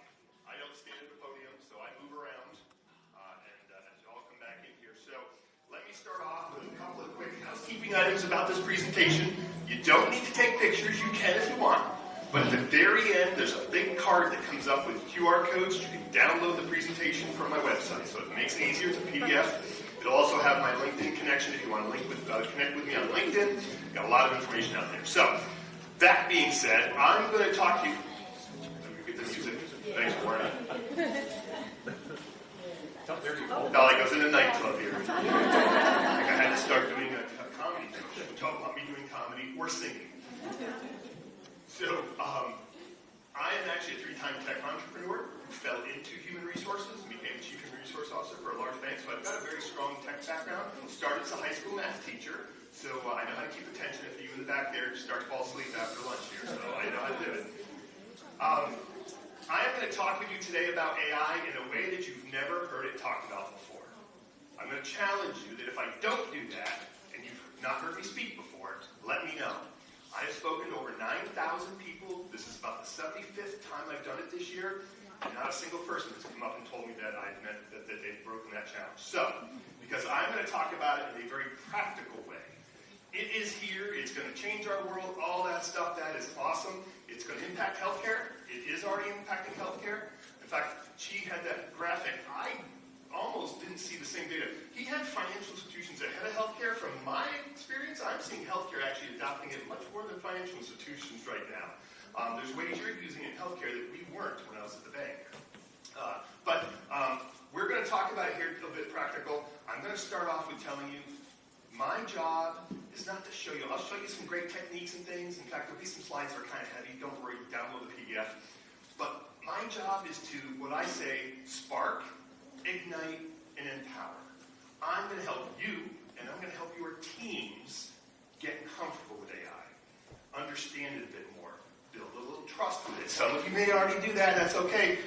There's probably still a lot of AI doubters out there, and that's okay. My job here is to move the doubters to the dabblers. I bet half of you in the room are dabblers. You've probably played with it, done these things, and all that stuff.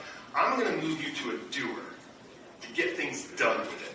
There's actually a fourth one, dynamo. There are AI dynamos, and they are far between, so they're hard to find, but they are out there. So that's my job to do this, and I'm going to tell you a little bit more. I'll give you some ideas, especially towards the end, because that panel earlier, the second panel, started talking about meeting the people where they are. I've got some ideas that you can try. You're going to laugh when you do it. That's okay. In fact, actually, this is the only presentation you're going to get on AI where you probably giggle and laugh a little bit more than you ever have before. So let's jump right in, because no good presentation, my speech coach has always taught me, the good thing to do is you always start off with a stat, because I always throw a stat out there for you. And last year I did a study and said those people using AI, it wasn't helping them get their job done better, more efficiently. It was actually adding to their workload.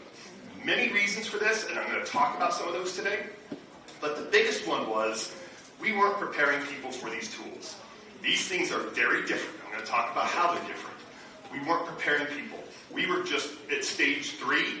My job is to show you how to back up and go to stage 1 and 2. People have missed stages 1 and 2, understanding AI and learning how to communicate with it. That's what I'm doing, and I'm going to show you why that matters, and then can show you how to do it with your teams. All right, so I started thinking, wait, when was there a technology in our period of time that we saw this same kind of thing where it was supposed to deliver all this wonderful stuff and it didn't? And I came up with it. It's called the Interactive Voice Response System, IVR telephone trees. Remember those things? I call them automated agonies. You get stuck in those things and you're like, hello, what do you end up doing when you get frustrated? You hang up. It's funny, the number of people that just say hang up, I'm like, but if you want to get something out of it, you yell, customer rep, right? Or operator, or you hit the 0 10 times. We've all done it, right? See, you're laughing. We've done that. What were we trying to do? Connect to a human, right? Is it any better with these cutesy little chatbots on websites? They get those little personalities, they got names, they're like, hi, I can help you, and then you start asking questions and they get lost very quickly. Because there's this gap between the promise and reality of what these technologies are supposed to do. AI is no different. In fact, I'm going to tell you right now, AI is not all that. That's the many things that AI is really good at, and what it's really good at, it's really good at. The rest of it, it's not good at. And guess who's good at the rest? Us, the humans. So, this is a classic example where we've already seen this before in history. And one of the biggest problems, now, you don't have to raise your hands, just think in your head, I hope you've all got someone in your lives, professional, personal, hopefully many, that you trust. People you can go to, talk to, and they're the people you're going to respond with, right? Do you trust AI? Well, a lot of people don't. And that's something we're going to talk about because it's beyond the technical. We've got prompts, processes, and platforms, all this other stuff. This is about building a relationship with AI. It's very different. Building relationship. You didn't build a relationship with a spreadsheet. You're going to build relationships, and you already have started doing this. But the problem with relationship is trust. You're not going to trust people. You're not going to hire someone on your team if you don't trust them. Well, how are you going to throw this thing into your world if you don't trust it? That's why I say we got to drop back a couple of stages and say, how do we get people to understand this? Folks, it's not an IT issue. Do not let your IT departments take control of AI. Tech is that much. It's a person. It's a change management challenge is what it is. And when you understand that, you understand how to get more at it. Here's what we've got. We've got the platforms, processes, all the tech stuff over here. Recognize the humans here. The organizations that are doing this, and I'm seeing more and more. Earlier this year, when I started the speech, I would tell you there were very few organizations. I think I only identified 2 in the world. Today, there's a few more that are doing it. And those that have done this, that they've turned AI from a tool into a productive partner, they don't have the biggest budgets or the best prompts and all this stuff. They actually have figured out this right here, that it's not a technical issue, it's a relationship challenge. And when you kind of step back and say, oh, well, let's approach it from that angle, you start to realize how we can actually get things done with this system. I'll step back a little bit more. Back in 1975, I got my first handheld Casio calculator. My aunt bought it for me. Didn't quite look like that, but it was pretty simple. All it did was add instructions. It didn't even have parentheses, so you could do order of operations. I mean, that's how simple it was, right? But it followed instructions. What happened in the mid-'80s? These things called desktop computers dropped into our world. Software came along. Word processing. Remember WordPerfect? Before Microsoft wiped it out with Word? Remember Lotus 1-2-3? Before Microsoft wiped it out with Excel? Microsoft had the edge, had the Internet Explorer browser, but then Google destroyed it. So you never know who's going to be out there. It changes constantly. But software dropped. Software changed how we worked. I mean, I was an IT person in a large college up in upstate New York, and when I needed something to be distributed, I was in charge of alumni and admissions. I ran the operations for them.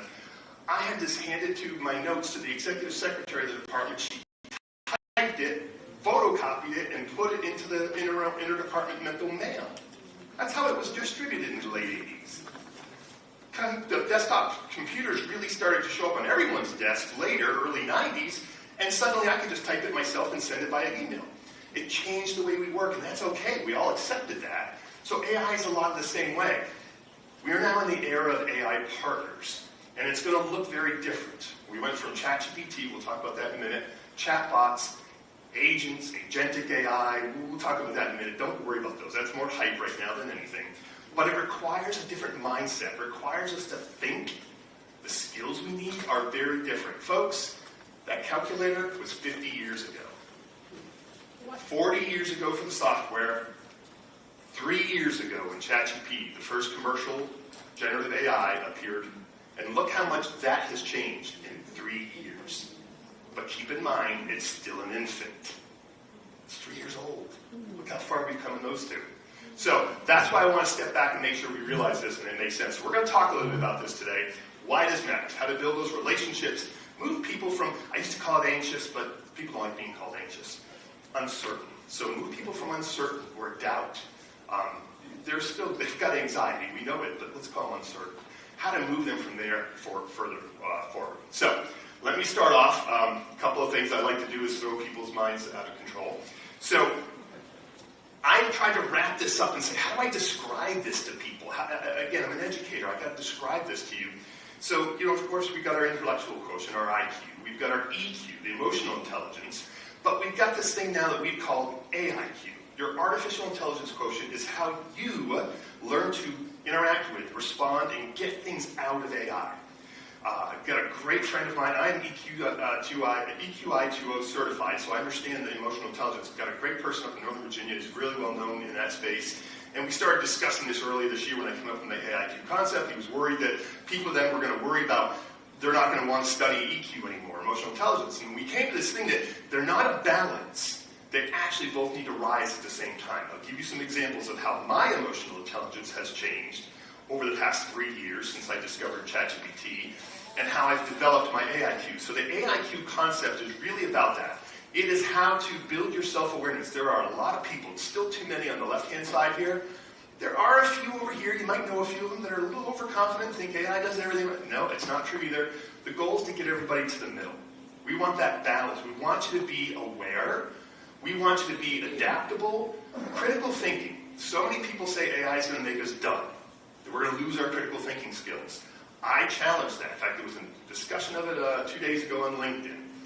And I threw out my concepts and got a lot of responses to mine, because what I see is when you use AI well as a thinking partner, it actually can make you a stronger critical thinker. It actually can. But you've got to learn how to do it. You've got to learn how to challenge it, not accept its answers. I'll give you some examples today that'll tell you how I've challenged AI in many a way. But the goal is to get to that balance in the middle.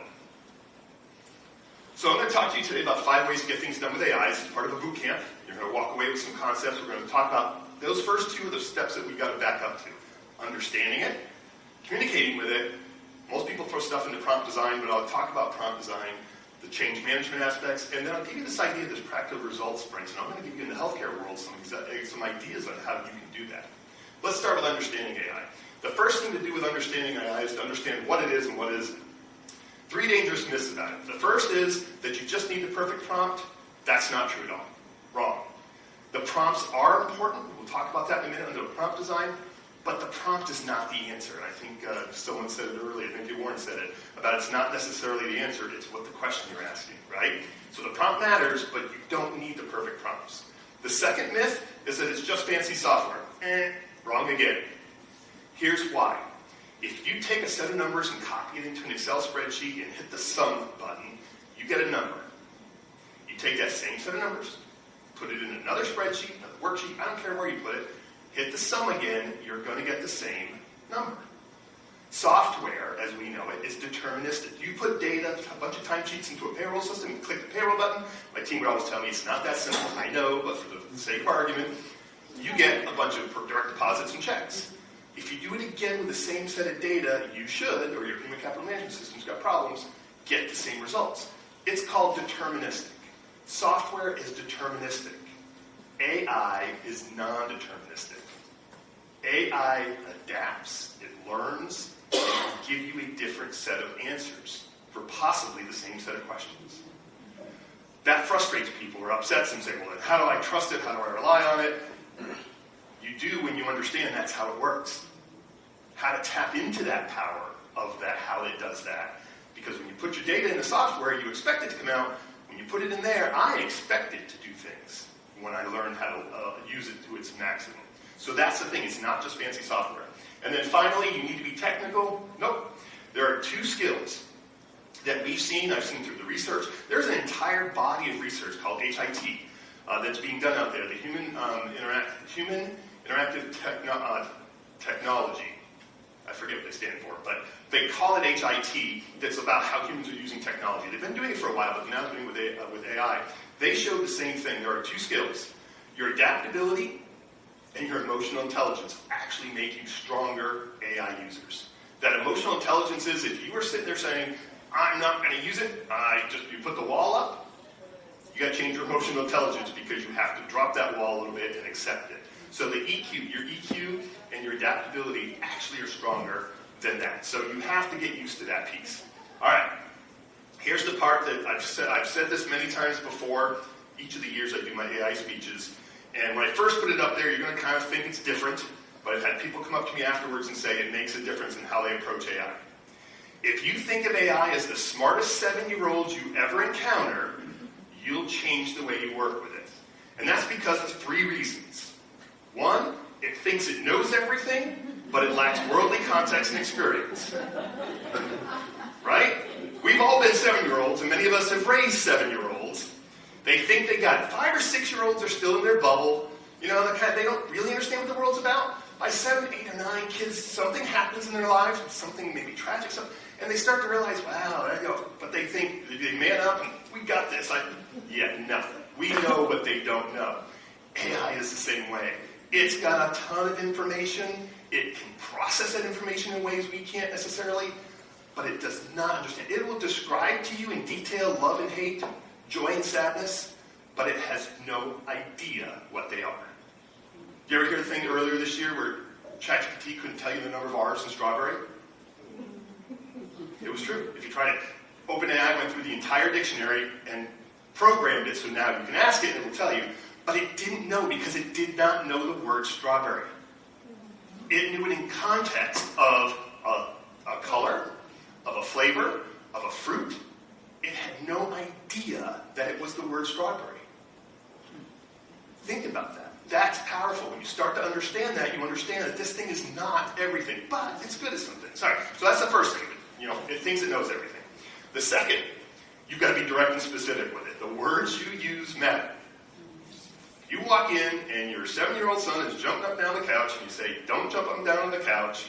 And if he's a brat like I was and gets off and goes over to the chair and starts jumping up and down and you say, didn't I tell you not to jump up and down on the furniture? He's going to say, you said the couch. The words matter. And I'll show you a little bit later on in the prompt design concepts where one word changed in a prompt gives dramatically different results and why that happens. And the third reason, if it doesn't know something, has a gap in knowledge, it's going to make up a great story. 7-year-olds are very creative in making up stories. Right? So, see, you're giggling. See, I told you, giggle and laugh a little bit about this. But think about this. If you go back every time you use AI and think about it as the smartest 7-year-old, it changes the way you're going to approach it. It changes the way you're going to get expectations out of it. And it will change the way you interact with it. Very simple. See how fast that was? Very simply will change the way you do it. Well, the unfortunate part is that was last year. This year, that kid's graduated and is now an intern on your team with access to incredible amounts of information, massive processing power, and unlimited working hours. It doesn't care about 8 to 5. And this intern now is on your team most of the time. If you've got these AI agents on your teams, they're sitting there waiting for you because you can't keep up with them. They process so fast, you're like, I don't have time for you because they just want more. They get stuff done. What's next? We've got to learn, your success with AI is going to learn how to adapt to how you work with these things. And it's going to look very different. It's not going to be the same. But we've got to adapt to that. What we've got to do is prepare our people for this. And the better we do that, the better we do it. Now, when I say work with it, I don't care if we give it a human name, make it look human and sound human. It is still a computer. Don't lose track of that. Don't lose track of the fact that it is still a computer. And we'll talk about empathy with AI in a second. Another way I like to put this to get people's guard down a little bit is instead of artificial intelligence, because it sounds Skynet and all these bad things, augmented intelligence. I found that this is an easier way to describe it. It augments what we do.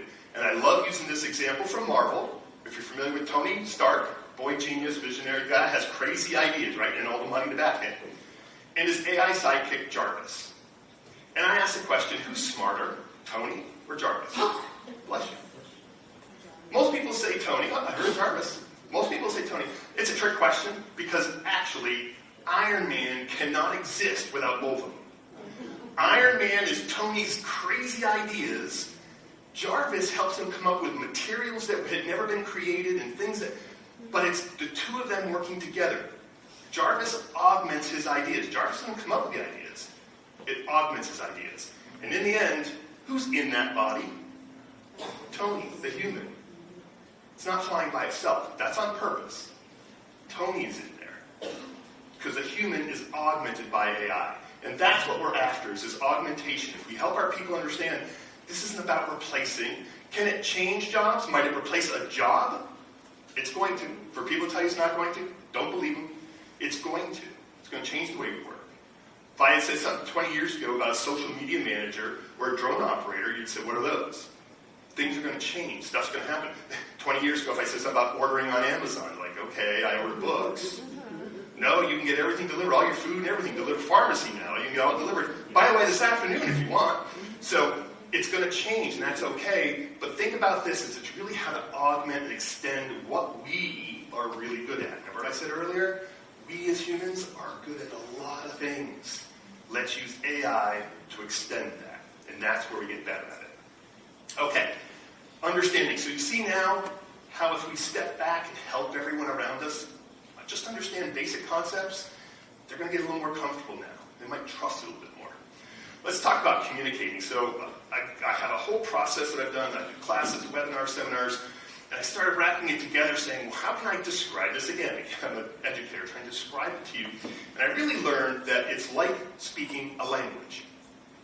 Everyone in this room has learned at least one language. Some of us have learned multiple languages. I learned Spanish. It was my minor in college.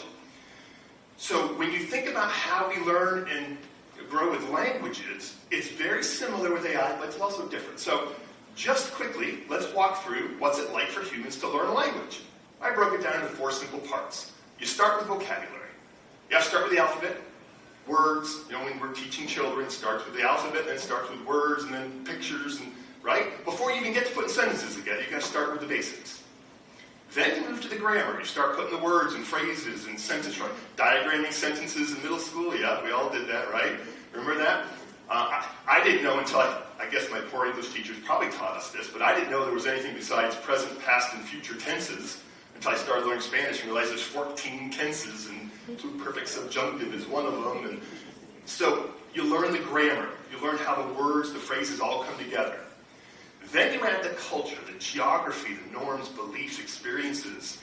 This changes. This changes the language. I mentioned that I learned Spanish. My wife, her senior year in high school, lived in Spain with a Spanish family in Barcelona, also learning Spanish. Immersive. Well, the Spanish spoken in Spain has its own name. It's called Castilian. They're very proud of it. I learned from professors that were more South and Central American, which is a pretty different Spanish. So the geography, the norms, and beliefs will shape the language we speak, even though it's the same language, same words, same alphabet. And then finally you get dialect, the distinctive ways we use it. I kind of use this example to say, if you've got someone that was born and raised in Brooklyn, New York, and they meet someone from San Antonio, Texas, and they're trying to have a conversation, they're likely to have some difficulties. One might be talking a little faster than the other, one might be doing that. That's dialect. When I grew up in New England, met my first friend out of the Midwest. We had sodas. I had a Coke in my hand. I said something about soda, and he goes, that's pop. I said, what's pop? Soda. Pop. Moved to Florida.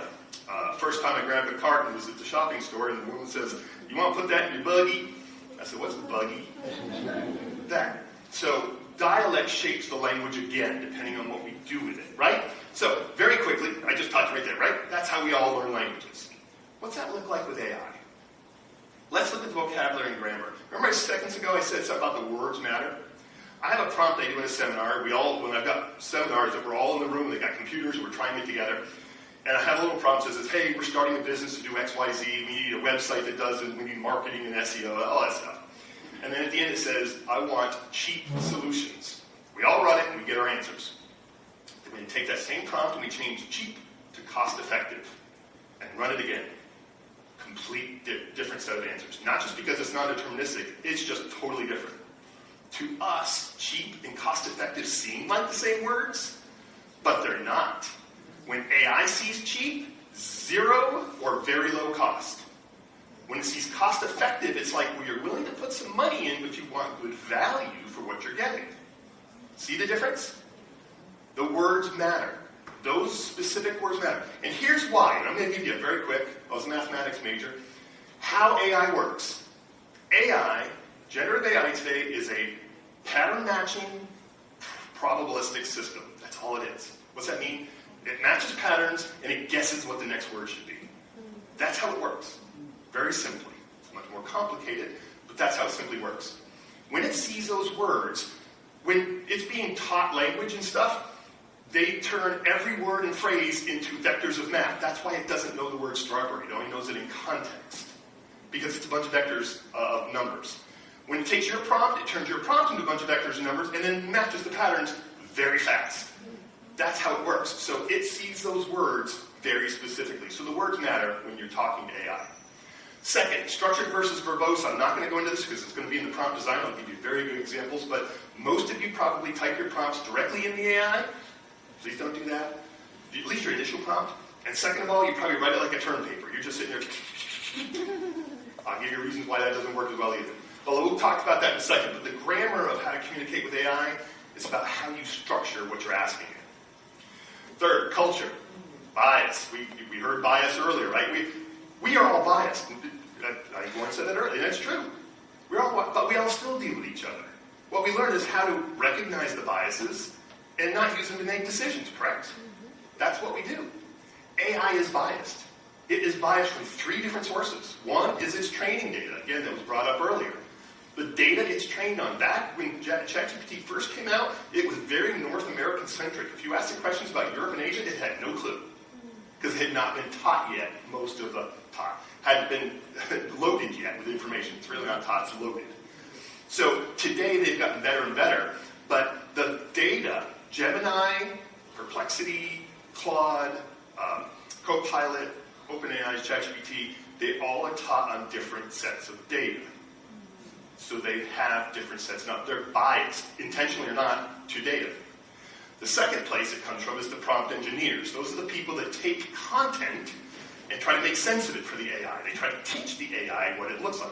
And I'll give you an example. In the healthcare world, if you're pulling data, you've got a large language model and you're trying to pull your healthcare data in, policies or procedures, whatever it is, someone in the prompt engineering group has to kind of teach it what it means because it may not understand it completely. So the prompt engineers are going to be biased. Not intentionally, they may just not know something, they may not remember something, or they may forget to put something in. So the second source is the prompt engineers. And the third comes from all of us. The prompts we use, how we say our prompts, is biased. If you paste a decision that the CEO just made and say, tell me why the CEO made this decision, that's biased, because the AI is going to start to defend the CEO. I can guarantee it's going to start right away by defending the CEO, because you asked it in sort of a antagonistic way. Instead, if you paste that and say, help me understand how the CEO got to this decision, that's a very different question. It's going to come back and say, here's what they did, there may be information they knew you didn't know. It's going to open, that open question is very different. So how you ask AI, how you communicate with it, makes a huge difference. And then last is specific ways. They all have their ways. I should say, I just reached 4,000 hours. I logged my hours that I use AIs in 3 years. I've logged 4,000 hours using a variety of tools. So I can keep my learning and make sure I know what I'm doing and understanding. They all have different ways of processing. I use a lot of them. OpenAI's ChatGPT most, but I use all the other ones. And they have different ways of producing formats, outputs. I have a really good friend on LinkedIn, very popular. He lives over in Raleigh, actually. And he and I had discussions earlier this year. He's not a fan. He's very big about social selling. He's not a big fan of AI. I noticed about 4 months ago that his posts started having a little more, they weren't his style. They were his words, but not his style. So I sent him a direct message that, so, I see you're using AI a little bit. He goes, yeah, I figured you'd notice. And then I typed and said, and I see at the time it was, I said, I see you're using Claude 3.5 Sonnet. My phone rings. He's like, how in the world did you know I was using Claude 3.5 Sonnet? I said, because I can tell by the output format, the way it puts certain words together or phrases tucked together. That's an expert level. I see it because it's like the Matrix. You know, you all see those symbols. I see red, I see green. It's the same way when you get to use these tools enough, you start to see how they operate. I know how to ask a question of OpenAI's ChatGPT versus Gemini or versus Copilot. I can ask it differently knowing how they, but that's expert level when you get to there. In a nutshell, learning to communicate with AI is like learning a language. It really is. And we've got to take this step. We can't ignore this step, otherwise people aren't going to feel comfortable really understanding what they're doing. And then the final piece about learning to communicate with it, anyone you add to your team, I don't care if they're industry veterans, new to your company, or if they're new to the industry and your company, whatever it is, they're at the bottom of this pyramid. You're going to provide a lot more basic instructions and context and stuff. That's right. If you get a project with someone you've been working with for years, you're both at the top of the pyramid. You understand each other, you know each other, you jump, go. AI is still way down here. I don't care how good it is, how much it does, how fast it does stuff, it is still down here at the bottom. If you or your bosses or someone expect it to be up there, you're going to lose. You've got to convince people, no, it's still down here and will be for quite a while.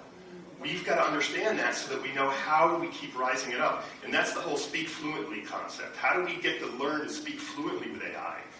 Keep in mind, though, it's down here. Don't let them tell you it's up there yet, because it's not. Okay? There you go. So those are the two things right away that no one's really focusing on. More and more are starting to, but we've got to get our teams to start looking at this. Because now you've got that behind your belt. Now you're like, all right, now let's start talking about prompts. Let's talk about what should the prompts look like, how do they work. And I start right off with remembering prompt's a conversation. Prompt is a conversation.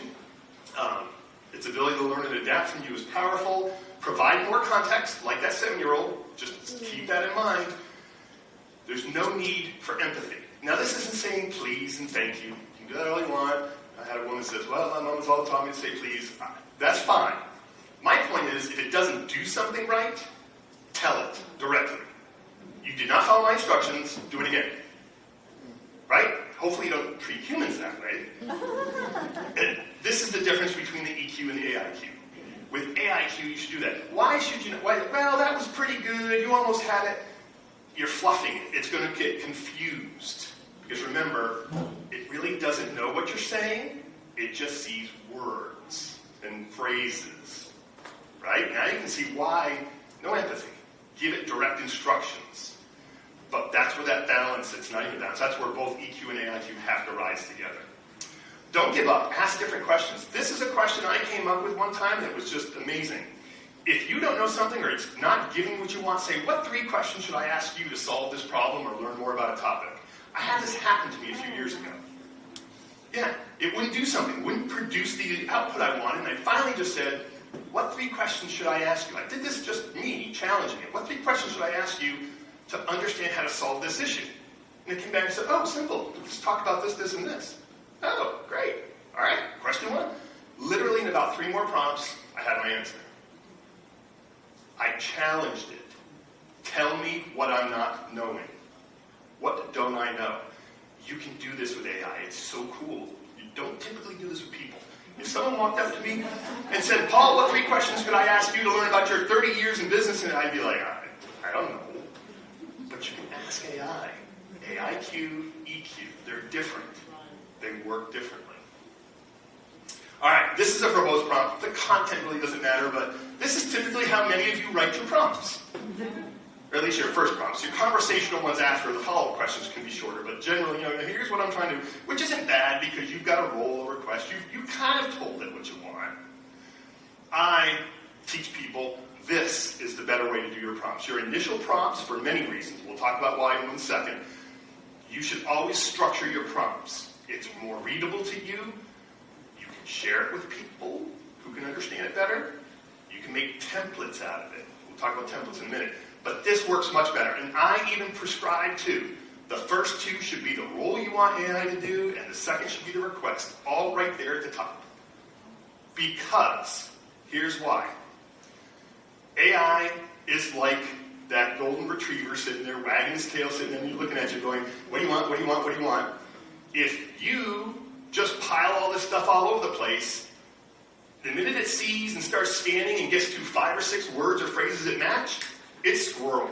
It's gone. It may not have gotten to what you want. By putting it right at the very top, you're directing it. Here's what I want from you. And then here's other stuff. The goals, the content instructions, you can name those whatever you want, but just define sections and say, here's what I'm giving you in this section. It works so much better. You get such better results. Breaking it down into 3 components. Prompt snippets, which are these little reusable pieces. And again, the slides that appear after here are very text-heavy. I'm not going to read them all, but they have some snippet examples. Profiles. I'm going to use the word game changer. You know, AI uses it all the time. Nobody can say game changer anymore. But this is a game changer. This will change the way you do stuff when you create data sheets and profiles. And I'll give you an example in a minute. And then templates. We're going to learn in the change management section, talk about silos. I love you. He queued this up for me perfectly when he's using my words. We operate in silos in AI. Most of you sit at your desk doing your own AI thing. We're not sharing templates. We're not sharing. That's wrong. We've got to get to the point where we're looking at how to do it together. We'll talk about that in change management. But let's talk about these quickly. Snippets. These are, again, just role snippets, request snippets, format snippets. These are just examples. Look at a second one under the role snippet. Take on that role of a customer experience specialist in luxury retail. You could even say in luxury handbag retail in Europe. You are getting it. The more specific you give it, the better it will get. If you just say, just be a customer service experience representative, okay, it will. But it may not understand exactly what you're looking for. The better information you give. What happens? It's with humans and AI. What happens if you ask somebody something, give them a little background, and they give you an answer? What did they do? What did the person do? And what does AI do all the time? If you didn't give it enough information, what's it going to do? Assume. Make assumptions. What happens with assumptions? We all know what happens with assumptions, right? You don't want AI making assumptions.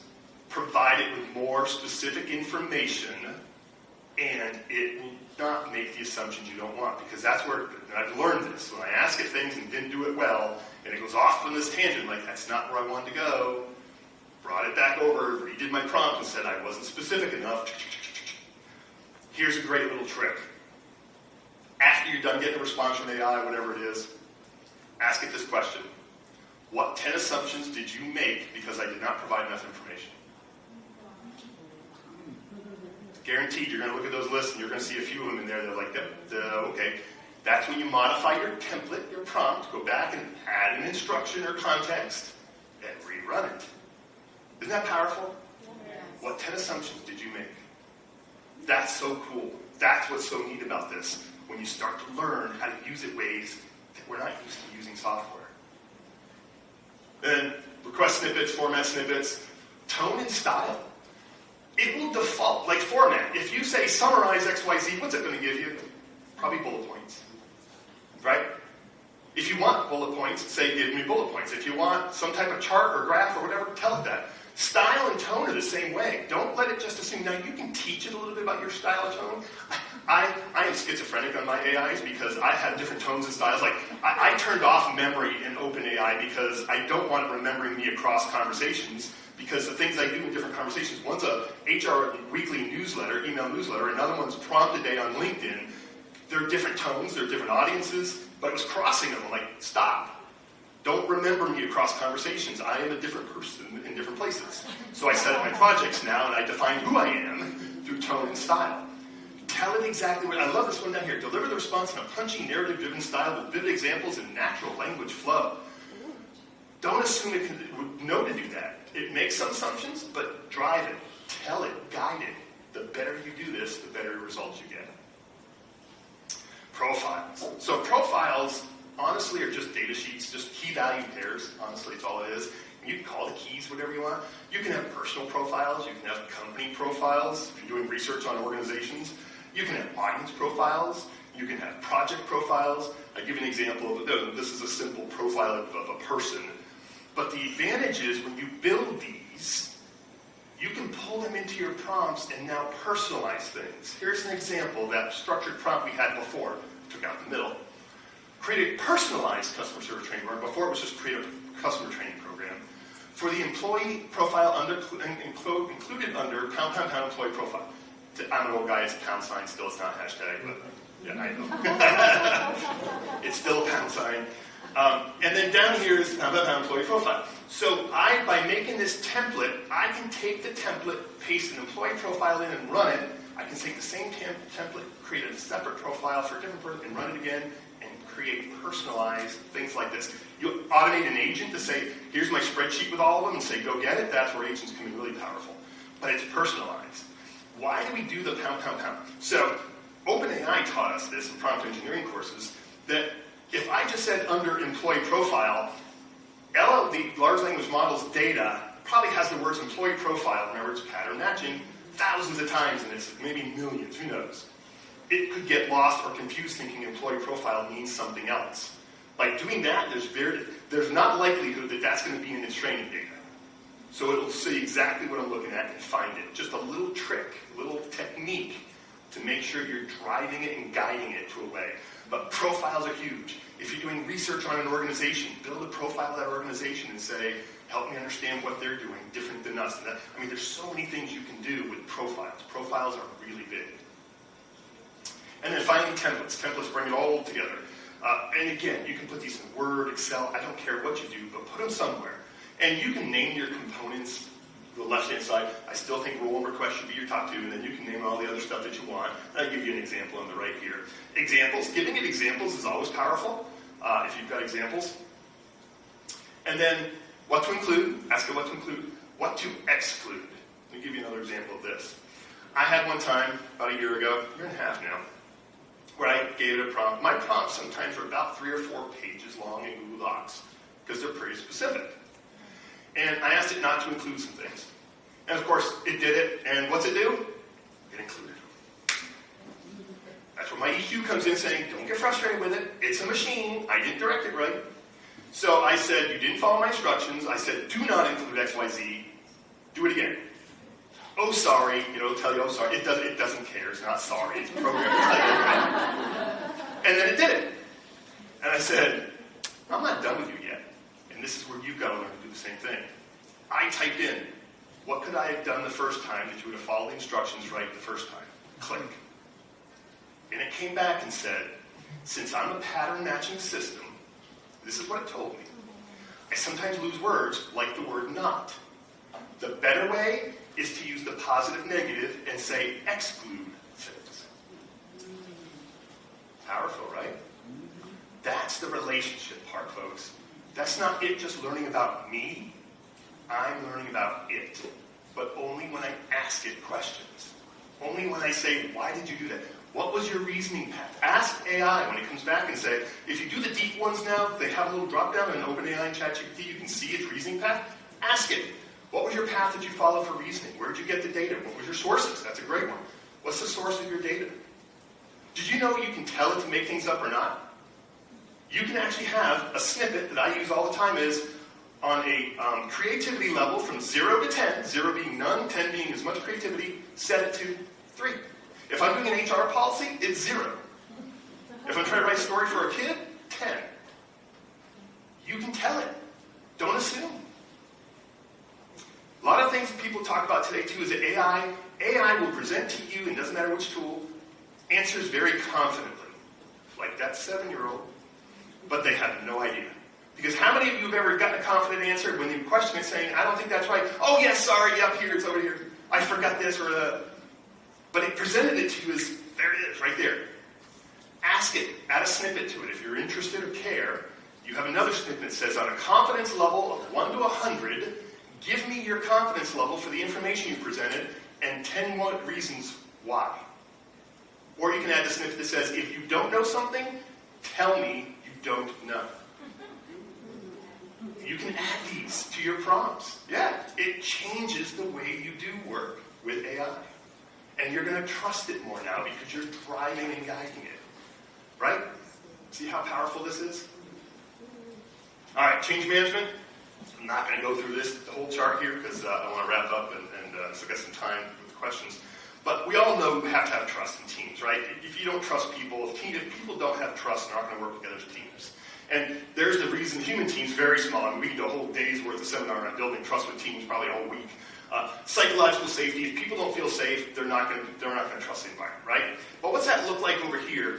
It's how AI makes those decisions. You have to understand how it makes its decisions. And one of the best ways is ask it, how did you make that decision? Where did you come up with the information? Where did you get the data? Ask it and learn from it. Over here, consistent reliability is that middle one, following through on commitments. If Joey tells you that he's going to get something done tomorrow, and tomorrow comes and goes, and Joey didn't do it, next time Joey tells you he's going to do something on time, what do you think? You're like, yeah, no, don't trust it. You're not going to get it done. What's that look like in AI's world? AI doesn't care, by the way, if you made a commitment, don't do it. It's just blinking cursor sitting there looking at you. Instead, it's system changes and improvements.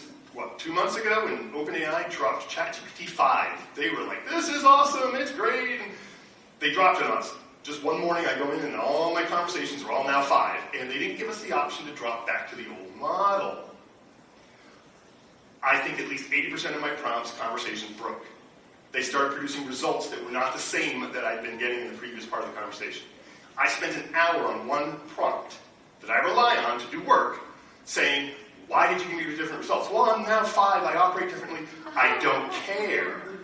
See back in the previous conversation where we had outputs for the same type of question, why is it, show me what I need to do to change my, an hour to change my prompt to now work with 5. I was one of those, along with a lot of the people who built API stuff, that yelled at OpenAI and say, you've got to give us access to the old engines. I still have probably 4 conversations that are still using the old engine. Because they can't keep doing that. If they want us to build systems around it and rely on it, you can't just drop stuff like it. Imagine the healthcare systems or human resource systems, if they just drop changes tomorrow and suddenly all the machines you were used to working are now working differently, you can't do that. They've got to get a little bit more maturity for us to have trust. That's what trust looks like there. And then finally, building personal connections, just getting together like this. I think Warren mentioned breaking bread. We get together as humans and do that. AI doesn't care. But what AI cares about is when we focus on what it's good at, its strengths, and focus on our strengths and help people understand those, you'll get stronger trust with AI. That's what trust with AI looks like. And then I'm going to bring my HR world back together. That last thing is document. We all know what happens in HR. If you don't document, it didn't happen. But here's the cycle. Most people do this already, but this is the part where we're doing it in silos. We're not doing this together, folks. So iterate doesn't show up. It says iterate there, and it just says I. But we're not doing this together. We're doing this in silos. Document it. Share the greatest hits. First of all, you should all have templates you're working from so that there's the same voice and you're getting the same outputs so that you're not comparing results going, well, I asked it this way, I asked it this way, and you got all these different things that don't match the voice of the organization or your department.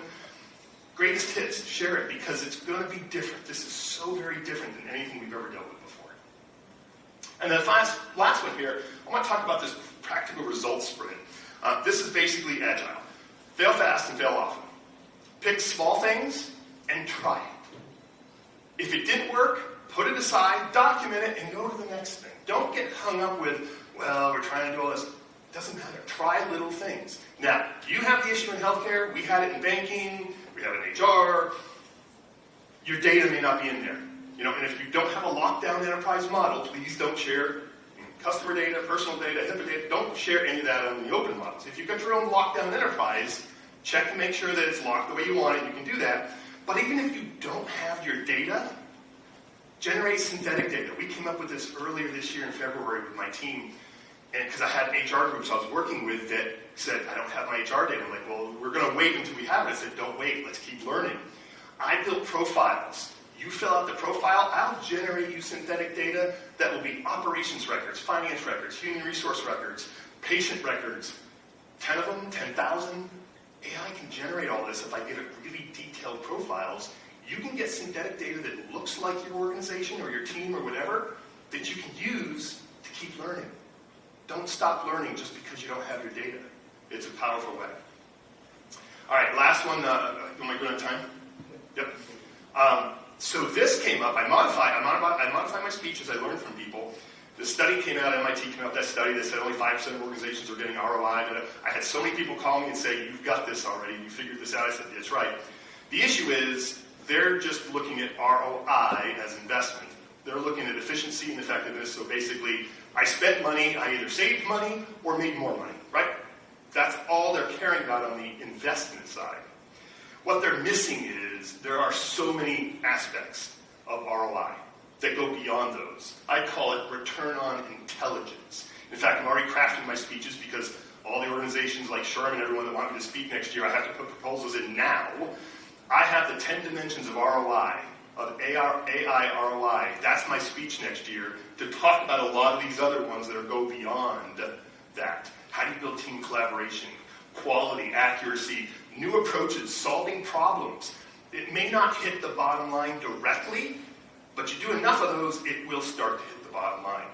ROI is more than just the money.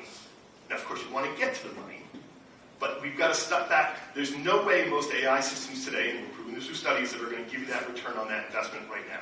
Because it's just all the stuff I just talked about. We've got to go back and do all of this. We're just going to take time and training. But you can get some of these right here. Those result sprints, focus on some of those. And you'll be amazed at what you can map.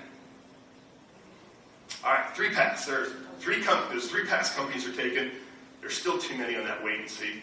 Way too many still sitting there saying, we're going to wait for it to shake out because it changes so fast. Please, if your organizations are there, convince them not to.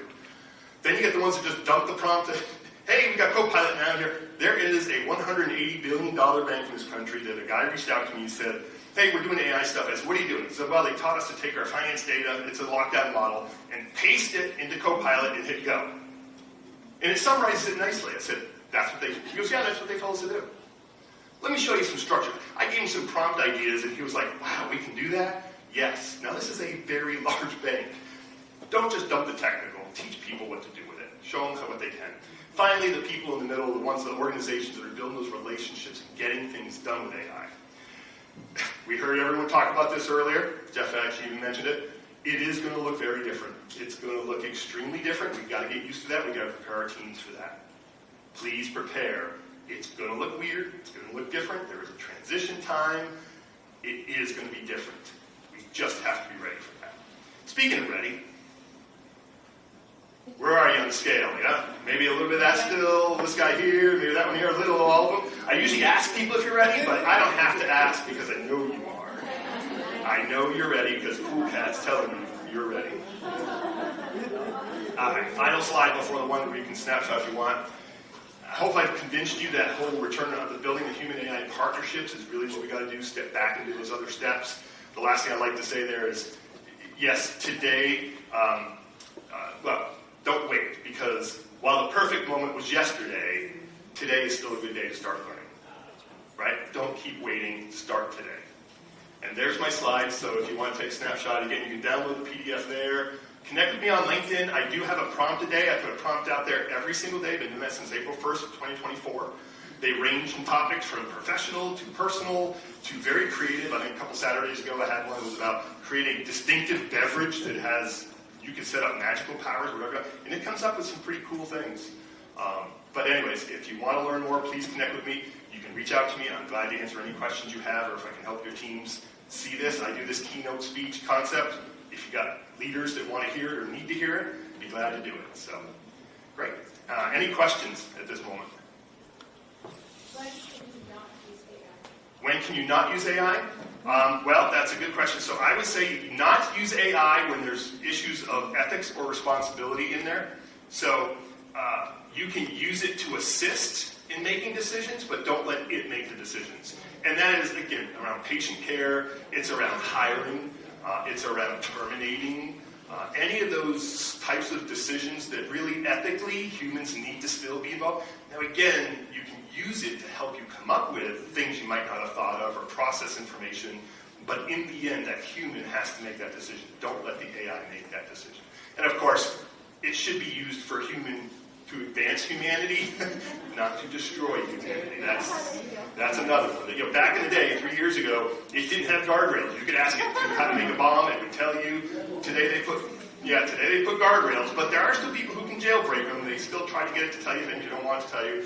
We saw that, like OpenAI's ChatGPT's now put the parental controls. If you've got kids, go out there that use OpenAI, the ChatGPT, put those parental controls on so it doesn't, the interactions with that child is a little different about suicide and mental health issues, because again, that shouldn't be used that way. So there are some ways like that, yeah. So what are you seeing generationally in the use of AI? So he asked, what am I seeing generationally? So I do speak on college campuses. UNCG is one of them, Liberty up in North, UNCW, UNC Charlotte. I'm surprised the number of students that still don't use AI. And it's kind of a combination. One is I don't think they trust it. Because I think the younger generations, like if you show videos of stuff to younger generations today, most of them aren't going to believe it's real. Most of us are going to look at it and go, but most of them are going to, they immediately don't trust that it's real. So they have this distrust of this technology built in already. I think social media probably did that to them. So they tend to ignore it a bit more. But I'm finding that, there's a place called The Center up in Charlottesville. It's a retirement community. It's like a club for 50 plus. And they invited me to come in. I had to go back because they filled a room this size with people in those generations who wanted to learn how to use AI for themselves. So I'm not seeing that there's any generation ignoring it the most. I think the younger ones tend to be more skeptical of it than we are. So, yeah. All right. Thank you very much.